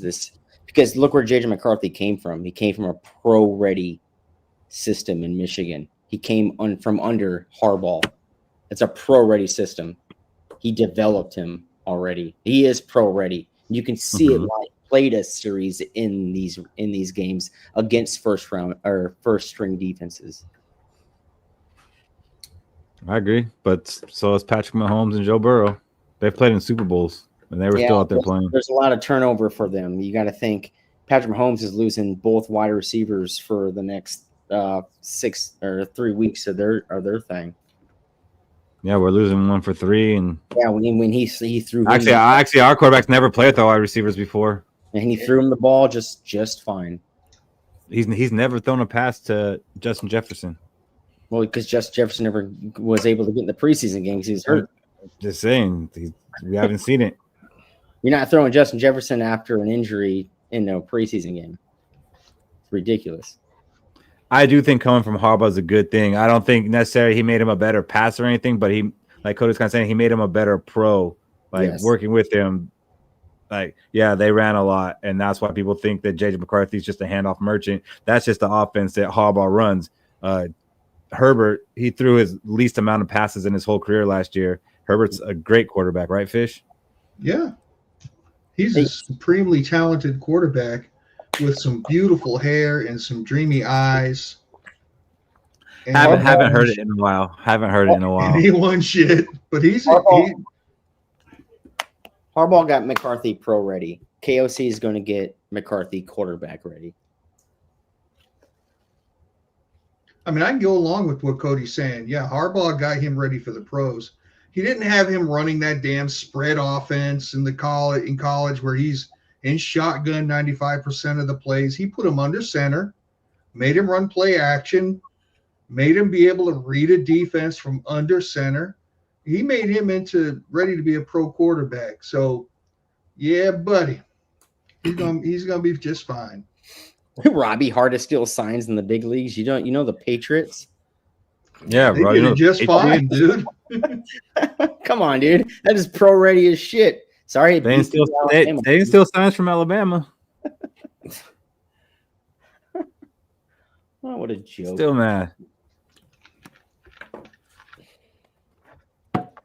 And with that brings us to the end of the offseason. And now let's look at this 53 man that we have put together.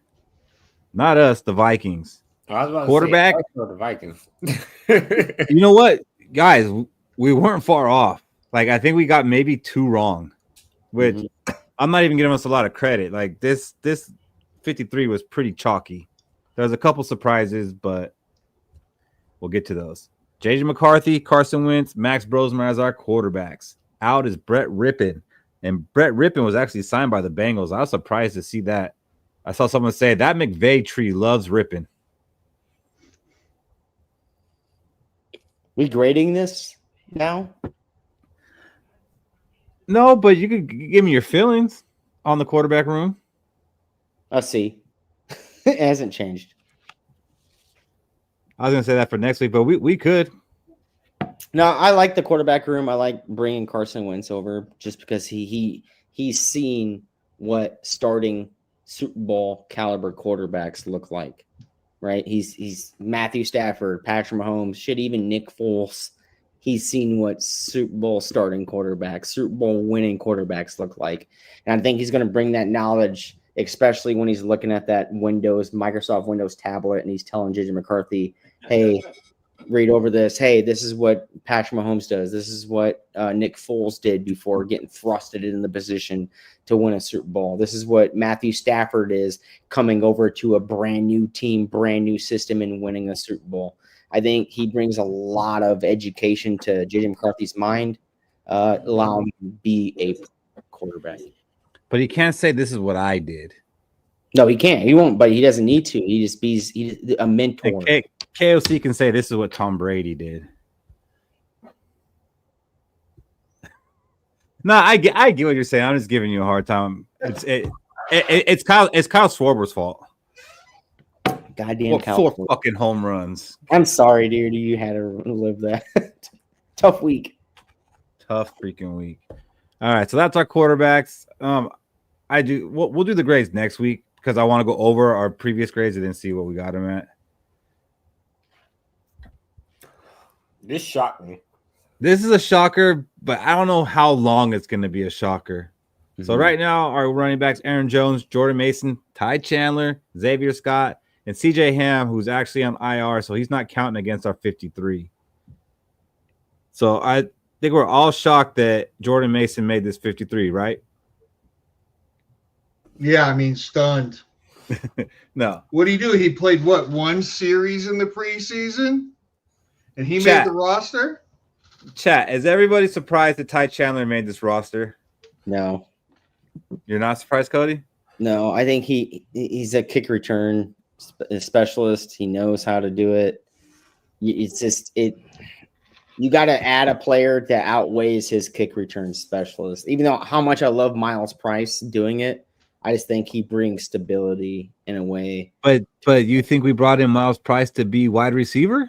No, and I think we brought Miles Price, but I think we're grooming Miles Price for that kick return, punt return. I think it is Ty Chandler's job to lose. It's Ty Chandler isn't in competition with running backs. It's Ty Chandler's in competition with Miles Price still as the season moves along. Not only that, if we cut Ty Chandler, how many picks from that draft class do we still have? Who cares? Who cares? Like, if they were keeping him because of that, I mean, nah. Price is here to be our return man, and Ty Chandler legacy argument. I don't know if this is a hot take or not, but Ty Chandler will not be on this roster week 1. I think I'm Scott. pretty sure that's a hot take because week 1 is next a couple of days. Well, every time we add a player, we got to get rid of one, and eventually that's going to be Ty Chandler's number. I think it's Scott. He doesn't add any additional value. I think he does. Not Just really. running back. Yeah, I know. So I feel like Scott best. Ty Chandler wasn't even a good returner. Like, I don't even get why you're giving him credit for being a return man. To be honest, Because he never returned punts. He returned kicks, and he was like one of the worst averages. yeah, I know. I could probably go out there and get his average. So the thing is, though, is like the thing Scott is best at is what Aaron Jones does. So Okay, Shaq. Aaron Jones is how old? Last year was his first season where he played a full one, and we're going to just count on that for repeating. that's why We're Mason. We're talking about RB3, Shaq. So he's only going to play a lot of snaps if our running back gets hurt. So wouldn't it be a good thing to have somebody who could play the same role that our starter plays? Yeah, Jordan Mason. That'd be beneficial. Jordan Mason. Like there is no good argument outside of arguing to say that Ty Chandler should be RB3 over Scott. Just be ready for when Scott, like Gabe Murphy, takes the axe to the practice squad. I'm glad you brought that up, Cody, because I'm thinking the exact same thing. Yeah. All right, well, why the hell would we let a guy who's actually good at his position go for the guy that can cover punts better? So here's my thing on the running back, right? We kept 4 halfbacks and about 48 defensive tackles, and we waived some players where we're really thin at that position and are showing no signs of getting any from the outside, prominently. I mean, so it definitely miffs me that we kept 4. Okay, we're gonna waive Scott, right, or Chandler, whoever. The fact is, we kept 4. And we got 4 cornerbacks, and I think we kept double-digit defensive tackles. And it's like, It does not make a lick of sense to me right now. No, it doesn't. And CJ Ham, I get he's on IR. I don't even get why he comes back. I get it. We love the guy. The city, the town loves the guy. The state loves the guy. The team loves the guy. It's because of the 21 personnel we want to run.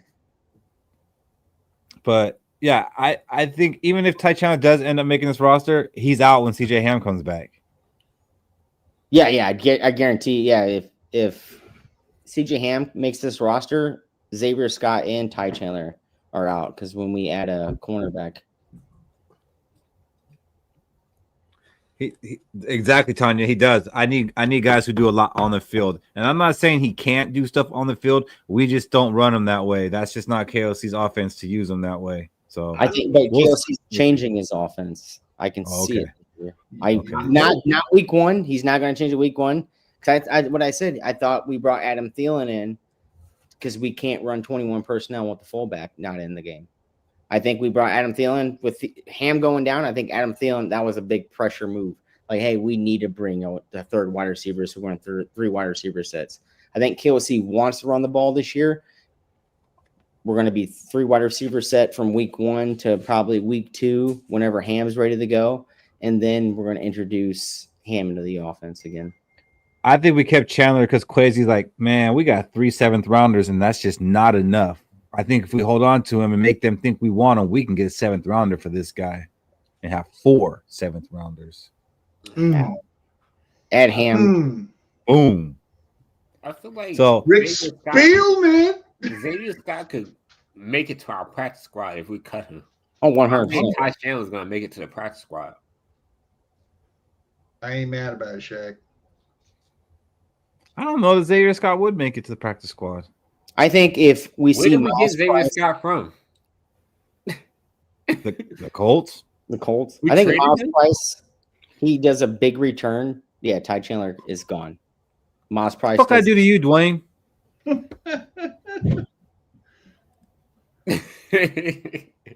Historic night. Hey, either way, man. Yeah, historic fucking asshole. We got a strong running back room, so that's good. Yeah. And hopefully Ty Chandler and Xavier Scott don't have to play much, whichever one of them lasts. It's going to be Xavier Scott.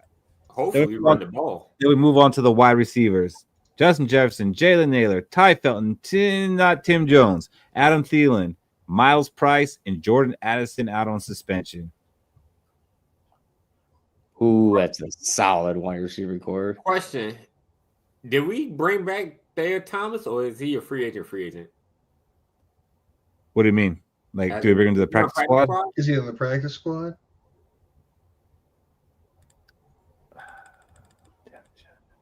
My bad. Because he kind of had a nice preseason. I don't want to let him go. No. I need a chat. I thought he didn't have a good preseason. Yeah, Like I kept hearing he had a good camp, but I didn't see. If you look back at the preseason games, I felt like he was the only one catching the ball.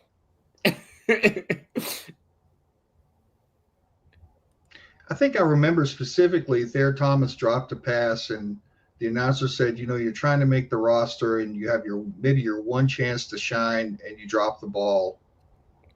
Lucky Jackson. Oh yeah, I'm missing Lucky Jackson on the out, but I thought you said on the list. Yeah. Are you guys surprised that Lucky Jackson didn't make the squad? No. Yeah, he had the golden opportunity. Justin Jefferson not playing, Jalen Naylor's hurt, and Jordan Addison is not going to play because he's one of our starters. So he had the perfect opportunity to show that he belongs. If he would have had a good preseason, I don't think Adam Thielen would have been traded here. I think Miles Price just straight up stole it from him. I mean, just took it from him. Miles Price shined. Lucky Jackson didn't. yeah. Miles Price made some really good catches, and he can return, and Lucky Jackson didn't. Of all the guys besides JJ McCarthy that shined during the training camp and off season, those guys that shined aren't on the team anymore. So it's a big write up to where, like, don't trust whatever you hear in the off season or during training camp. Like, Blackman shined, gone. Vaughn shined, gone. Lucky Jackson shined, gone. Like, Bluthern shined and then looked like ass in preseason, and he's still here. But majority of them shine during training camp and they're gone. So I'm not surprised after hearing Blackman getting traded after the solid off-season training camp he had. I'm not surprised. Yeah. I'm a little bit surprised that, in the initial 53 that Tim Jones and Miles Price made over Lucky Jackson. But like Shaq said, he had a golden opportunity and he didn't capitalize on it. I think, he played well the first preseason game, but then the next two, he had some drops, and that I guess he couldn't afford to have. This was his third shot with us, and didn't make it happen. I can't wait for Jordan Addison to come back, guys. I swear, I'm excited to have Jefferson, Addison, and Thielen, and then I think Ty Felton's going to end up being the wide receiver 4. Like, I don't know, man. Can we get another 7th rounder for Naylor? I could see Naylor being a mid-season trade. How about this? Naylor in a second for Tyreek Hill. Let's go. Let's do it. I'm down. I'm in. But then again, Mick, damn, when was the last time we had a 2nd round pick? What is the 2nd round? Forget that. When the last time a 2nd round pick was good for us? Well, there was no. And then there was no. No. Watch your mouth, Lenny. He's going to take Naylor's spot. Healthy scratch. Tight end, we got Hawkinson, Oliver, and Eurosec with Gavin Bartholomew going on season-ending IR. I was kind of surprised about Eurosec at first. I mean, that's who we kind of predicted to get the spot at the beginning, but then didn't really see much of him in the preseason. And I don't lie, Nick Van Nett looked pretty good, and he's a veteran. Like that'd be like just throwing Johnny Munt out there, but they went with the younger guy with the upside.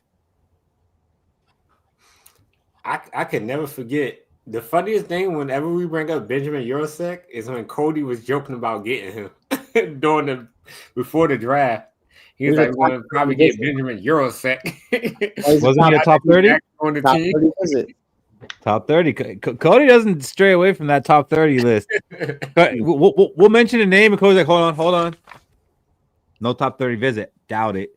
Doubt it. Well, I mean, the data is showing, right? It is Right. showing. So, expecting a big year from TJ Hawkinson. The man needs to stay healthy, and I think big year for him. If you're drafting fantasy tight end, that's the guy you need to pick up. Him and Kyle Pitts. I'm saying Kyle Pitts, You're that guy, Cody. You're the Pitts guy, huh? Every year, this is the year for Pitts. I'm saying Kyle Pitts because his most productive season since that 1,000-yard year has been with Penix. What's the saying, Keith? This early?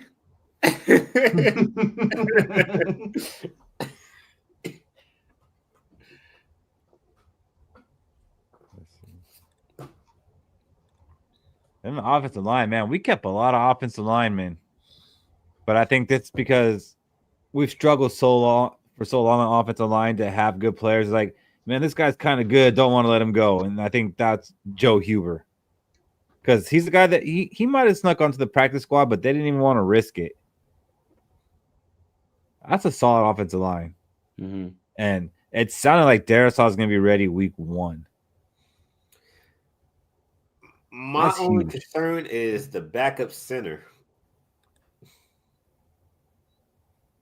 No, Fish alleviated those concerns.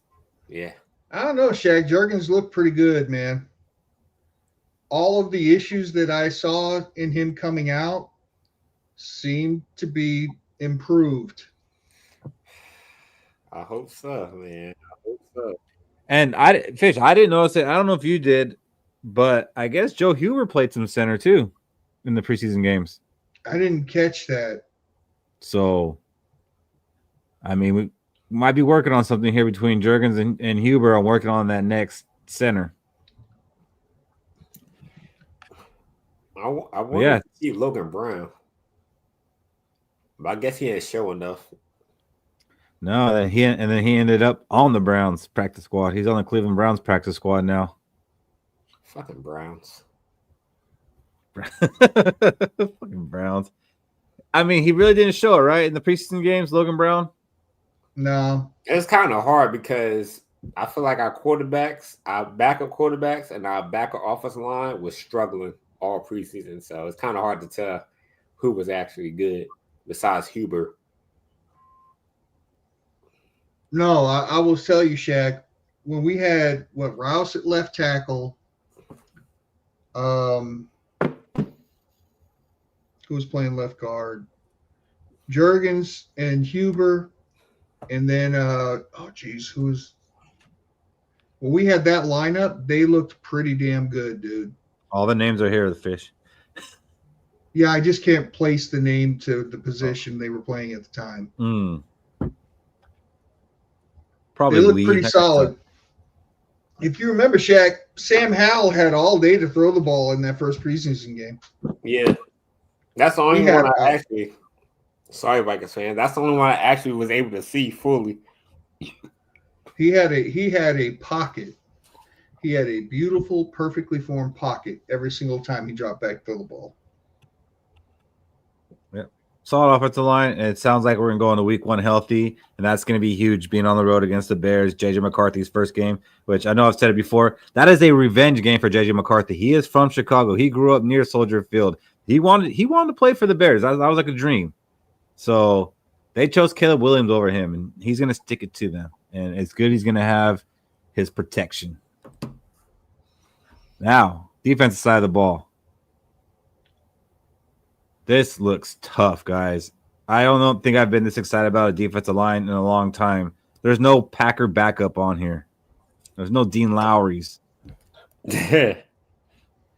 I'm excited for this defensive line just because the base 3-4, Jonathan Allen and Javon Hargrave are going to line up as true defensive ends. And when they go in that nickel package, they're going to be directly over top of the guards. This is a disgusting defensive line. And, with Allen and Hargrave being older, there's going to be a rotation on this defensive line. So all these guys are going to play. Drake Rodriguez is going to play. Elijah Williams is going to play. I hope Drake Rodriguez gets to play when it's like 3rd and 12 or longer. He won't. He does not belong in there on a run play. Oh. There's only one. That's Elijah Williams right there all day. He's a run stopper.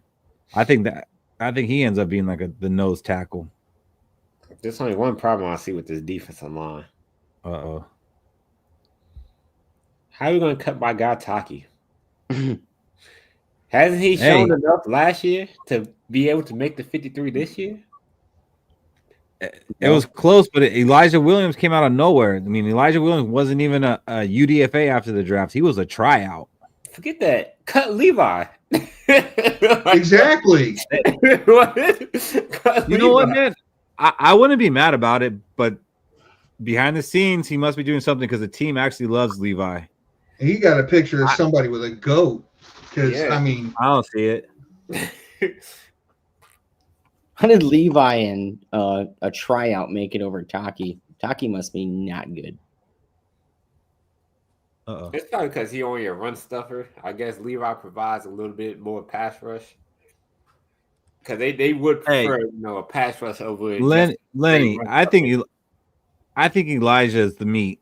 Me and Fish have talked about this a couple of times. It says he's only at 270. There ain't no way. He looks a lot bigger than 270. Lenny, the thing is when you have Hargrave and Allen on the field in a base 3-4, they're lined up on the edges. When you have James, they're going to be over the guards. Like Minnesota runs a lot of MEB, right? The Mike, the edge, and then the backside defense. Matt, we're going to get to that question in a second. So defensive line, our trenches, for the first time in a long time, I am excited for both of them. And I'm so happy Elijah Williams made it. Like, it feels weird not seeing Harrison Phillips' name. Yes. Me too. I'm happy. I got his last name wrong, but yeah, Big Dub really impressed the shit out of me. I'm glad we did not Ty McGill him. Because if that happens, I feel there's always a defensive lineman that stands out. Not just Ty McGill. Like, there's always like a defensive lineman that shines in preseason, and we get excited. Oh, he looks good. He looks good. I think it's because we're just so thirsty to get one. But this one actually played the role, and he made it. Like, he made the Vikings make some tough decisions. So he wasn't even a UDFA, right? He got that Adam Thielen thing going. Mm-hmm. You ignoring me now?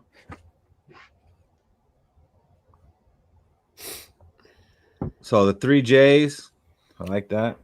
All right, that's tough. After that, we got our outside linebackers: Gunnar Van Ginkel, Dallas Turner, Chaz Chambliss, and Bo Richter. Tyler Batty's on short-term IR. I would expect him to do his short-term IR and then get cut. Gabriel Murphy out, Fish. I think I need to take a minute off screen and go use the bathroom or something. Now, this is the one that's got me going. I don't get it. I don't understand. It's almost like he was the Ty McGill. I do not understand why they would have risked waiving Gabriel Murphy. See, I'm kind of with you, Fish, about Gabe Murphy. I was all about disappointed in it until I found out 31 other teams did not claim off waivers. Now I don't feel as bad. Well, here's the thing, Cody. The guy started out on IR for the first 11 weeks last year. Coming off of IR, he did not go to the practice squad. He made the roster. Mm-hmm. And then he had the preseason, he had the off season that he had where he showed up. Yeah, sure, it worked out, but that was a gamble. I mean, that was just more of a gamble than we needed to take.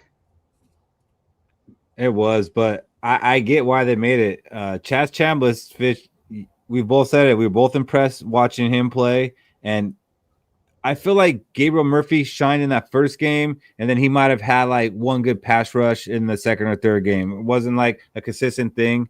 Not saying he didn't deserve to make it, but Chaz Chambliss has shown that he could play the inside linebacker, the outside linebacker, and he was making special teams tackles. I don't think I saw Gabriel Murphy out there on special teams, so I don't know if he's capable of doing that. I definitely think this was more about the versatility factor. Like we have guys that could just rush off the edge. I saw Chaz Chambliss make a couple of plays in the first preseason game, then I didn't see him do shit in 2 and 3. You didn't watch the third game? You didn't watch that Yeah, third? I did. He was more active in the third game, to be honest. Mm-hmm. Turner is our future. No one's tripping on Turner. No one's tripping We're on not Turner. tripping on Turner. I hope so. I said Turner's going to have at least 8 sacks this year. Yeah, if we put Turner on the practice squad, I'd be a Packers fan. Michael R., this is Let's Skol. We go deep into this roster. We're not just worried about the starters. We want to talk about the guys who aren't even going to step on the field. Mm-hmm. You got to know all your players, all 53. Yes, sir. So Gabriel Murphy, definitely the biggest surprise cut. I think it's fair to say that. But I understand why they did it, and it worked out for us because we were able to get him on our practice squad. Mm-hmm. Lenny, you didn't watch freaking 12 quarters of preseason football? Did I do my math right? 3 games, 4 quarters, 12, carry the one. Yeah. Mm-hmm. You didn't watch 12 quarters of preseason football, Lenny? Yeah, Chambliss. How many tackles? Chambliss had like 10 tackles in the last game. Yeah. Then we got our inside linebackers. This one surprised me. Austin Keys making it. I mean, he played well, especially in the last game, but I didn't see them keeping 5 inside linebackers, which is why I think he might be one of the first ones cut if they bring in somebody. You know, him, Ty Chandler, I think they're probably the first ones cut. But stoked for Blake Cashman. That's the heart of our defense. Ivan Pace Jr., I think this is a contract year for Ivan Pace, right? Yeah. So he's got to show that he's either a staple for us or this is it for him. Then Eric Wilson, he's just kind of that insurance guy. And Kobe King, hopefully we don't have to see him. Eric Wilson played well for Green Bay in that run. He did. He did. He played well for us before. I mean, that's how he ended up getting a contract because he played well He for was us. a turnover last machine, season. wasn't he? Yeah.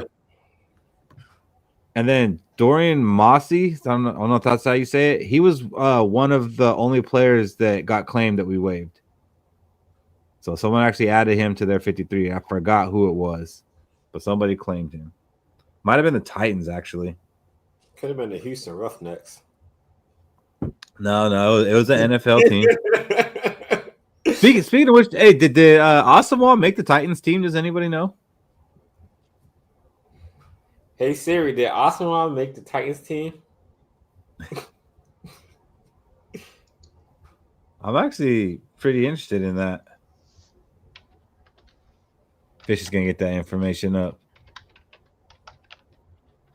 It's TBD.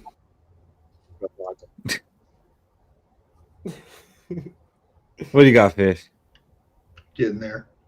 Someone in the chat. I need to know this. Yes, Dallas Turner is only 22 years old. I think people he forget was that. waived on August 26th as part of final roster cuts. Oof. Well, so we can go back and get him. So he could go to our practice squad. Or is he too old? Yeah. He could go. There's no such thing as being too old now. Man, there were some names I saw going to practice squads. I'm like, oh man, that's where they're at in their career now. It's kind of crazy because they took off that age thing. Defense looking tough, and then you get here. Byron Murphy Jr., Isaiah Rodgers, Jeff. I don't know if he's even healthy. Okuda, Dwight. I don't know if he can even play McGlothern. And then Reddy Stewart got put on Dallas practice squad, or he's on their roster. He's on the roster. He's the other one that got claimed, and if you get claimed, you have to go on to the 53. So I guess he must have been good. I mean, Dallas thought so. Dallas likes those cornerbacks to give 1,000 yards, but they can intercept the ball 4 more times in the season. Wait, when did this happen? Ain't no way. Are you guys serious? Wait, Wait. what? No way! I'm shocked. Hold on, you gotta look that up. I think he's lying.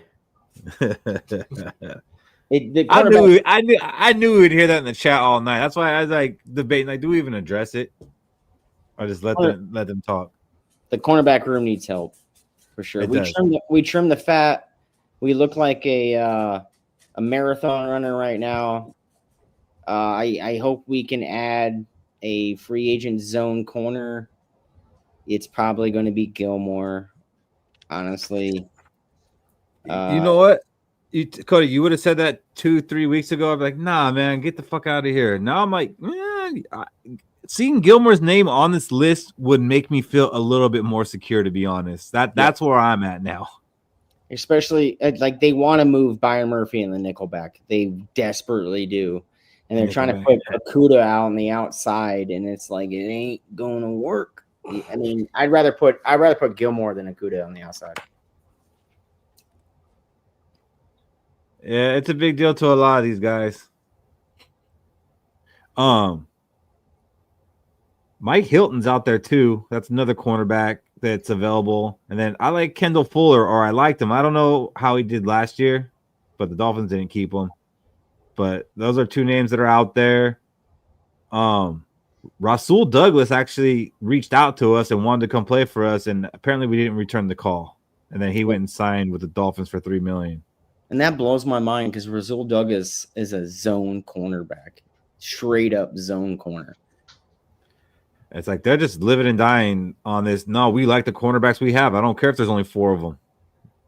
And I get it. I mean, people have been saying it. We're going to be playing 3 safeties a lot and only 2 cornerbacks. But going in with 4 cornerbacks isn't ideal. And T-Bass has been saying all night, Fabian Moreau is going to be coming up soon.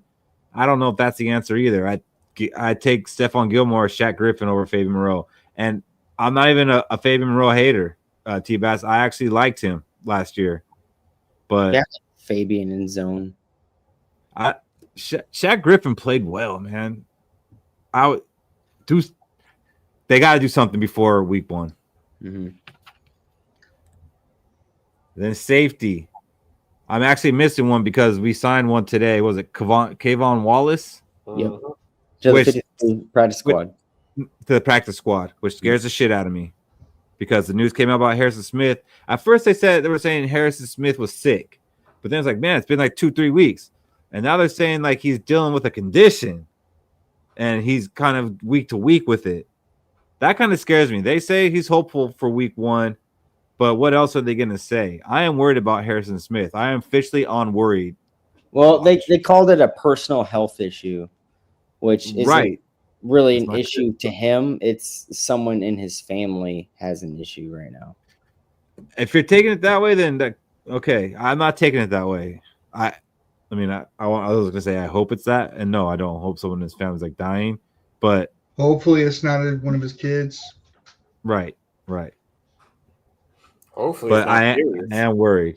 And they denied it's a mental health issue too during the personal health issue thing. So it's not personal. It's not mental health.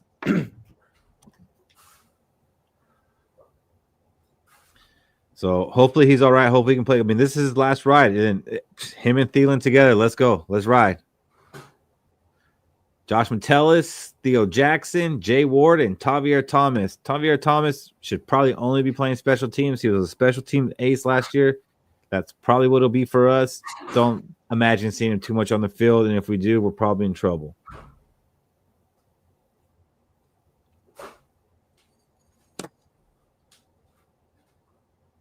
So this one, no surprises here.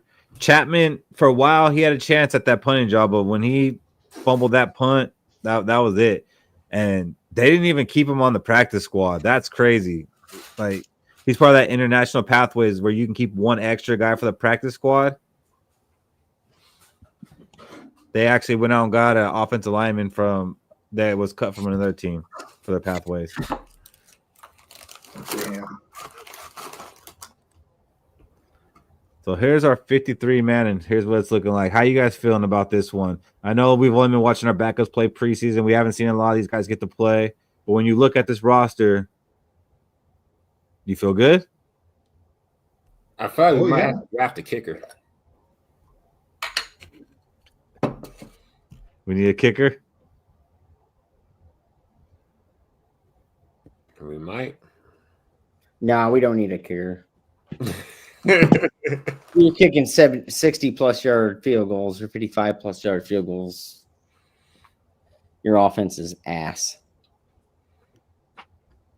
I feel pretty damn good about this team. It's just that cornerback position.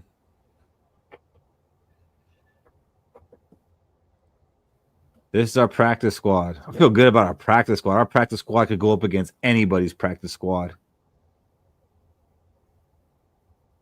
There's Lucky Jackson.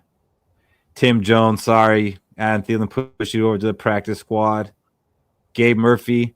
And let's not forget, these guys can be called up for games. They can be called up, I think, 3 times. So some of these guys will end up playing some downs for us.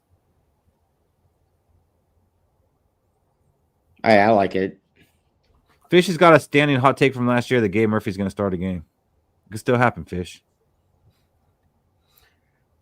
I might have a new Gabe Murphy hot take. Oh, I'm kind of glad my boy Bryson Nesbitt made the practice squad. I mean, I wouldn't have been mad if he got tight end 3. But I think they went with the blocking over the receiving. Yeah.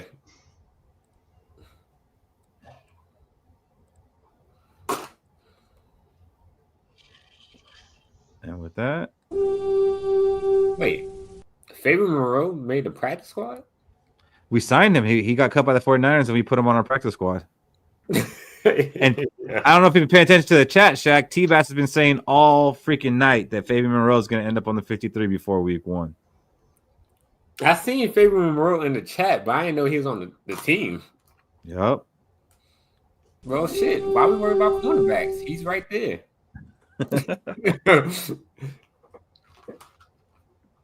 Cody, you got a What? Gjallarhorn question for us?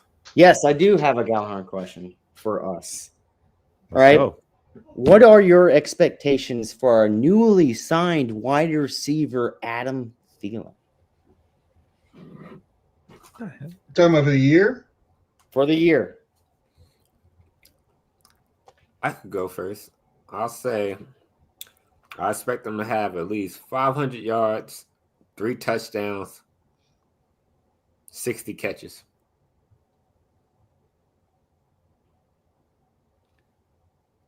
Then that's a big deal because our wide receiver 3 last year had 28. Mm-hmm. Yeah, well, I think J.J. McCarthy should be able to spread it more than Sam Donald. Yeah, better than Sam Darnold. You damn right about that. I didn't say that, but I said spread it. you almost did. You like, I gotta use a different adjective. My expectations is just for him to be solid and make the Viking fans feel like, yes, that was the right thing to do. Like, wow, he really did help this team out. I want the fans to be saying it's a good thing we made that trade. That's my expectations. I want Fish to say it's a good thing we made that trade. 25 catches, 300 yards, 5 touchdowns. He's going to get lost in the wash a little bit. I mean, you know, when the team is whole and we've got JJ and we've got Jordan Addison, we don't run 3 wide receiver sets all the time. It's going to be JJ and Jordan Addison. And then, sorry, guys, Jalen Naylor is still wide receiver 3 until proven otherwise. And I don't know if you know this, but we happened to draft a wide receiver in the 3rd round this year. It's just going to become tough for him to get on the field. I could see him being a red zone presence because that's what he really did well for us in his last 2 seasons with us. So I don't think his name's just not going to flash except for, you know, maybe a game-winning touchdown here or there. I don't see. Yeah, you keep talking about our third wide receiver who was drafted like one of the very last picks of the third round, if not the last pick of the third round. Like third round wide receivers aren't like just inserted as starters in their rookie year. Did I say starter? Wide receiver 3 is a starter. No, it is not. In our offense, it is. Did I say he was wide receiver 3? Well, you just said that we drafted this one when you're saying why Thielen won't be wide receiver 3, so there was a little inferring there, yeah. I'm talking about Thielen being wide receiver 5. I'm talking about when our team is whole, Thielen's going to be wide receiver 5. He's going to be in short yardage and in goal line situations. I said 25 Naylor is wide receiver 3. And then you said, and I don't know if you okay. We've got our own youth movement here. So Thielen's wide receiver 5, 25 catches. That's your expectation. Yes. That should be pretty easy to surpass. He might have 25 after these first 3 games. Yeah, he might. He might have 25 after these first 3 games and then disappear. I'm going to tell you what Adam Thielen's going to do off this Gjallarhorn question. I think Adam Thielen's going to bring our third and short, 29th ranked offense up into the top 15. I think he's going to be that credible to where when we're on 3rd and 3, 3rd and 2, 3rd and 1, to where he catches those first down passes like a certain player named Jarius Wright or something like that. A guy that just gets open and a guy that you can look to on those 3rd and short possessions. So what you're saying is on 3rd and inches and 3rd and 1, we're still gonna be throwing the ball. Oh, throw the ball. We're gonna any throw from 3rd and 3 and forward. I believe adding Adam Thielen to this offense is going to make us from 29th to at least top 15, and that's a huge win. As long as we get the first, yeah. No more lulls. No more lulls in this offense. The offense is going to keep moving. No more 2-quarter lulls. We're not scoring for 2 quarters. It's ridiculous to see as a Vikings fan. Viking fans will be happy that we signed Thielen. It's going to end up making the difference. And like I said, he's going to be part of the reason why we win a playoff game. So that's my expectations. You got a question for us, Fish? Who do you think is going to get our first sack this year? I'm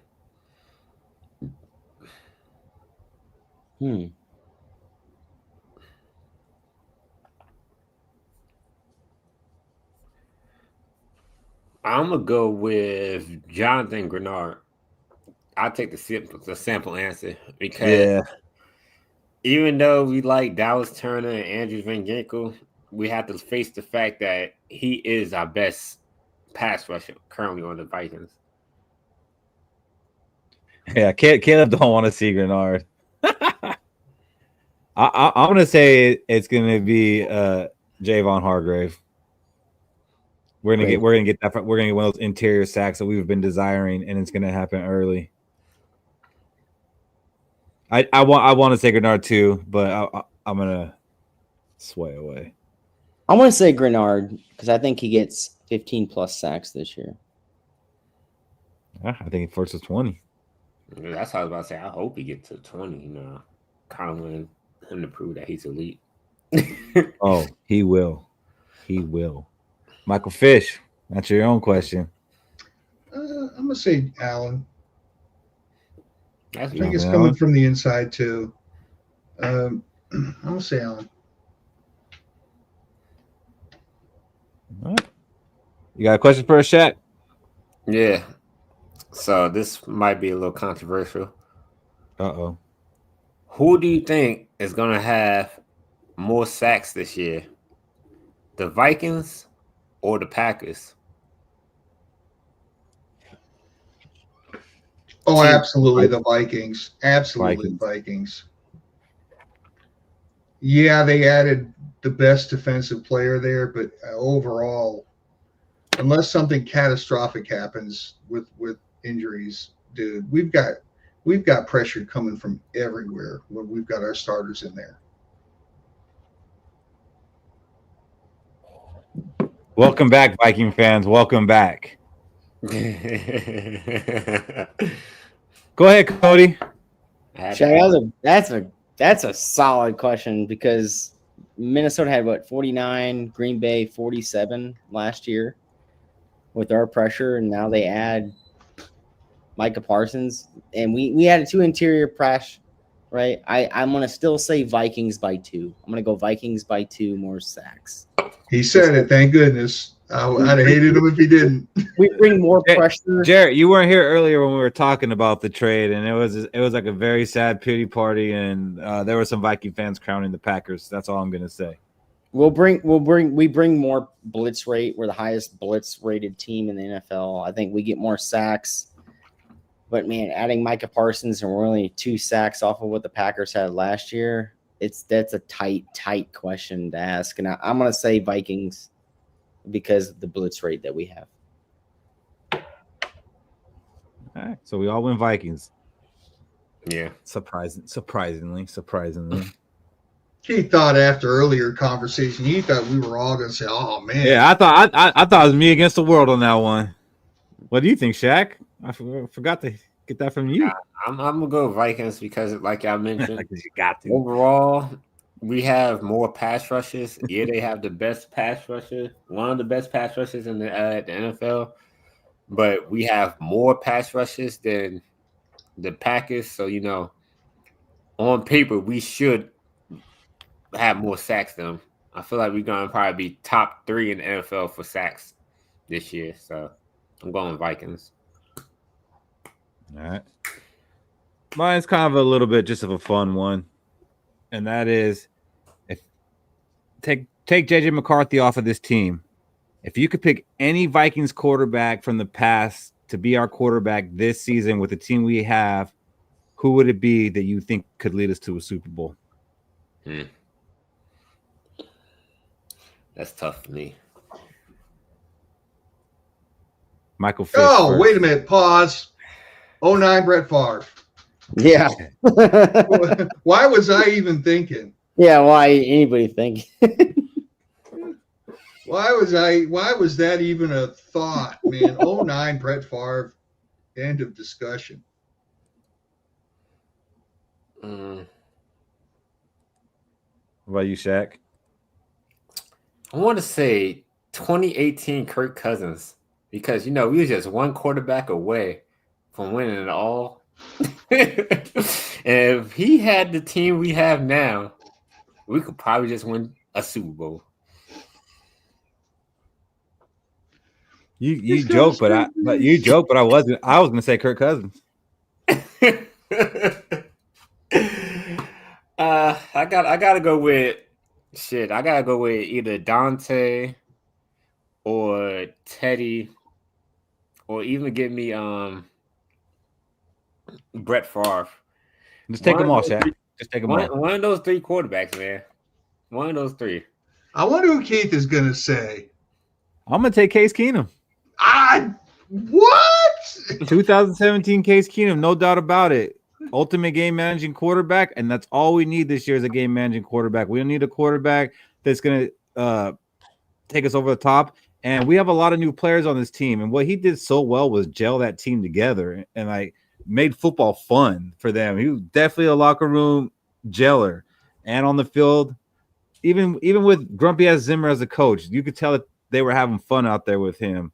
And he was damn near elite that year. So I would take him. And my second one, honest to God, was going to be Kirk Cousins. Because never had an offensive line like this. Never really had a defense like this. He's efficient. He's efficient. So, but no, Case Keenum. He never had an offensive line like this with us, but with the Redskins, he definitely had an offensive line. Not like this one. Threw for 5,000 yards too, Shaq. Yeah. Yeah. And now name his receivers besides Deshaun Jackson. We keep going through this. He had the other guy who was good. The other guy.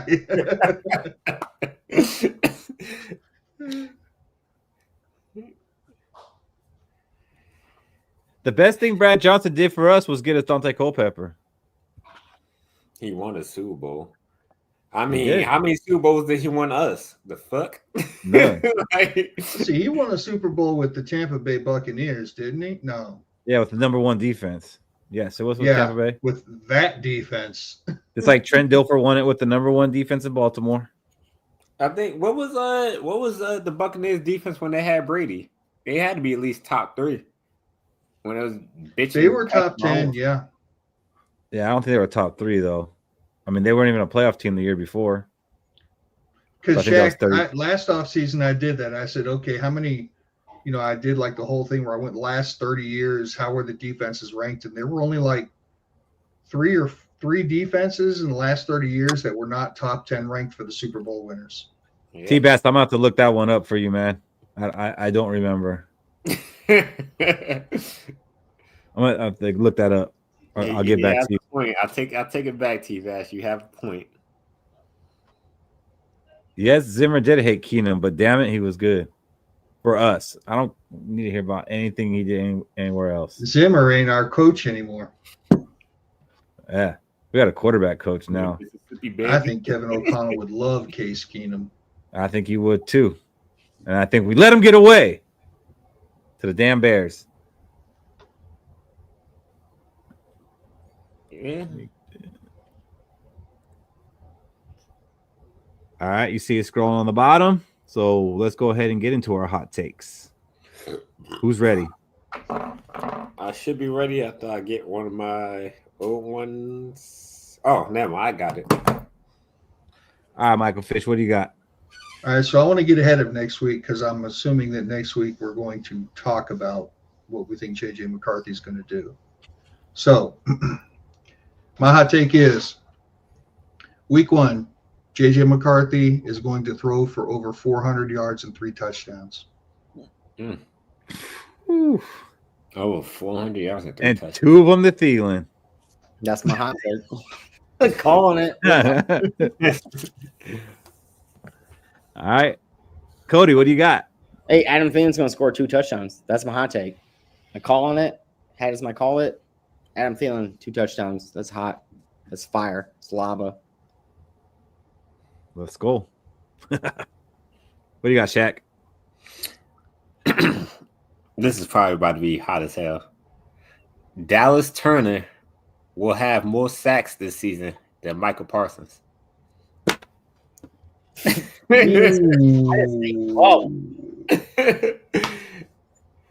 I mean, now you're just saying things to say things, but what you did is just ruin my hot take that was actually legit. Ooh, Shaq. Shaq, I'm not going to lie, man. Cody and I started strong, and you just kind of ramped it right up there, buddy. You came out with habaneros, and you threw out Carolina Reapers, dude. You went ghost pepper on us, man. You kind of got to mix those in. I had a kind of, mild hot takes throughout the year, and I had to throw some fire. That fucker was saved for the past 2 weeks. Honestly, when you hear Packers, Micah Parsons, he's been saving that hot take. Well, that really doubts mine, but mine's a parlay, so I'm going to stick with it. And mine is that Jonathan Grenard will have more sacks than Michael Parsons, and Adam Thielen will have at least 54 catches to surpass Randy Moss as the second most all-time in Vikings history. Ooh. Adam Thielen on that Mount Rushmore. Well, then that goes with my expectations because I did say you had 60 catches. I know you did. You're just shitting all over my hot takes tonight.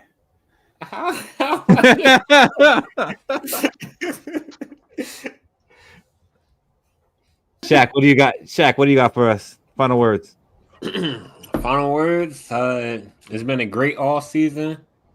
I'm not gonna let this Michael Parsons trade deter me from having a Skol. hopeful Viking season.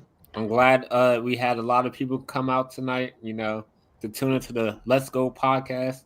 If you want to help us grow, make sure you like, comment, and subscribe. That helps us grow as a YouTube podcast.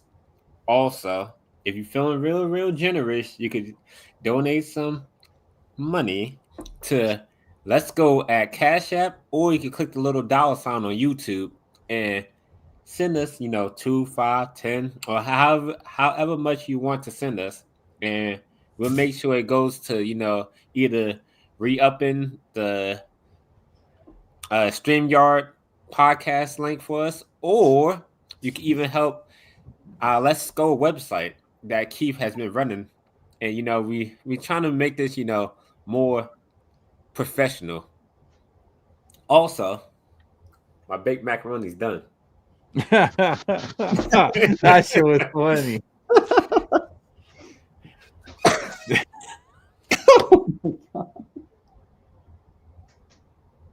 They just put out a fucking baked macaroni. Is your oven like a foot away from you? Yeah, I'm really like next to my kitchen. The top of it looked nice, by the way. I'm just saying. Robbie, every show from here on out, except for Aftercare and Skol and Chills, will be best buds only until the end. So you do not need to show up. Cody, Fish, what do you got? For Vikings fans, by Vikings fans. It's about that time. It's about time to start rocking and rolling. We finally get to put all the questions to rest. We're 2 weeks away from going to Minnesota. Thoughts and prayers for the kids at that school. And yeah, man, that's really all I got. Skol. T-Bass, we can make a segment out of this. Let's talk. Yeah. All right, Cody, what do you got? What I got is, hey, if you guys are gonna be around for the Falcons game, home opener, us right here, the crew, we're gonna be out in the town on Minneapolis. We're gonna be at the game. We're gonna hit a couple tailgates. But from I think 7 to 9 p.m., 7 to 10 p.m. on a Saturday, everyone's heading out to Skol Fest. It's basically a big get together for all the podcasters, and like the fans will come in and ask a bunch of questions and what they would like to change, what they like to hear on the podcast. It's going to be a great time, and we wish to see you guys out there. If it weren't for you guys, we wouldn't be a show right now. You guys grown with us from our first podcast event during the draft, and we built from there, and we're very happy for you guys watching us, and we love you guys.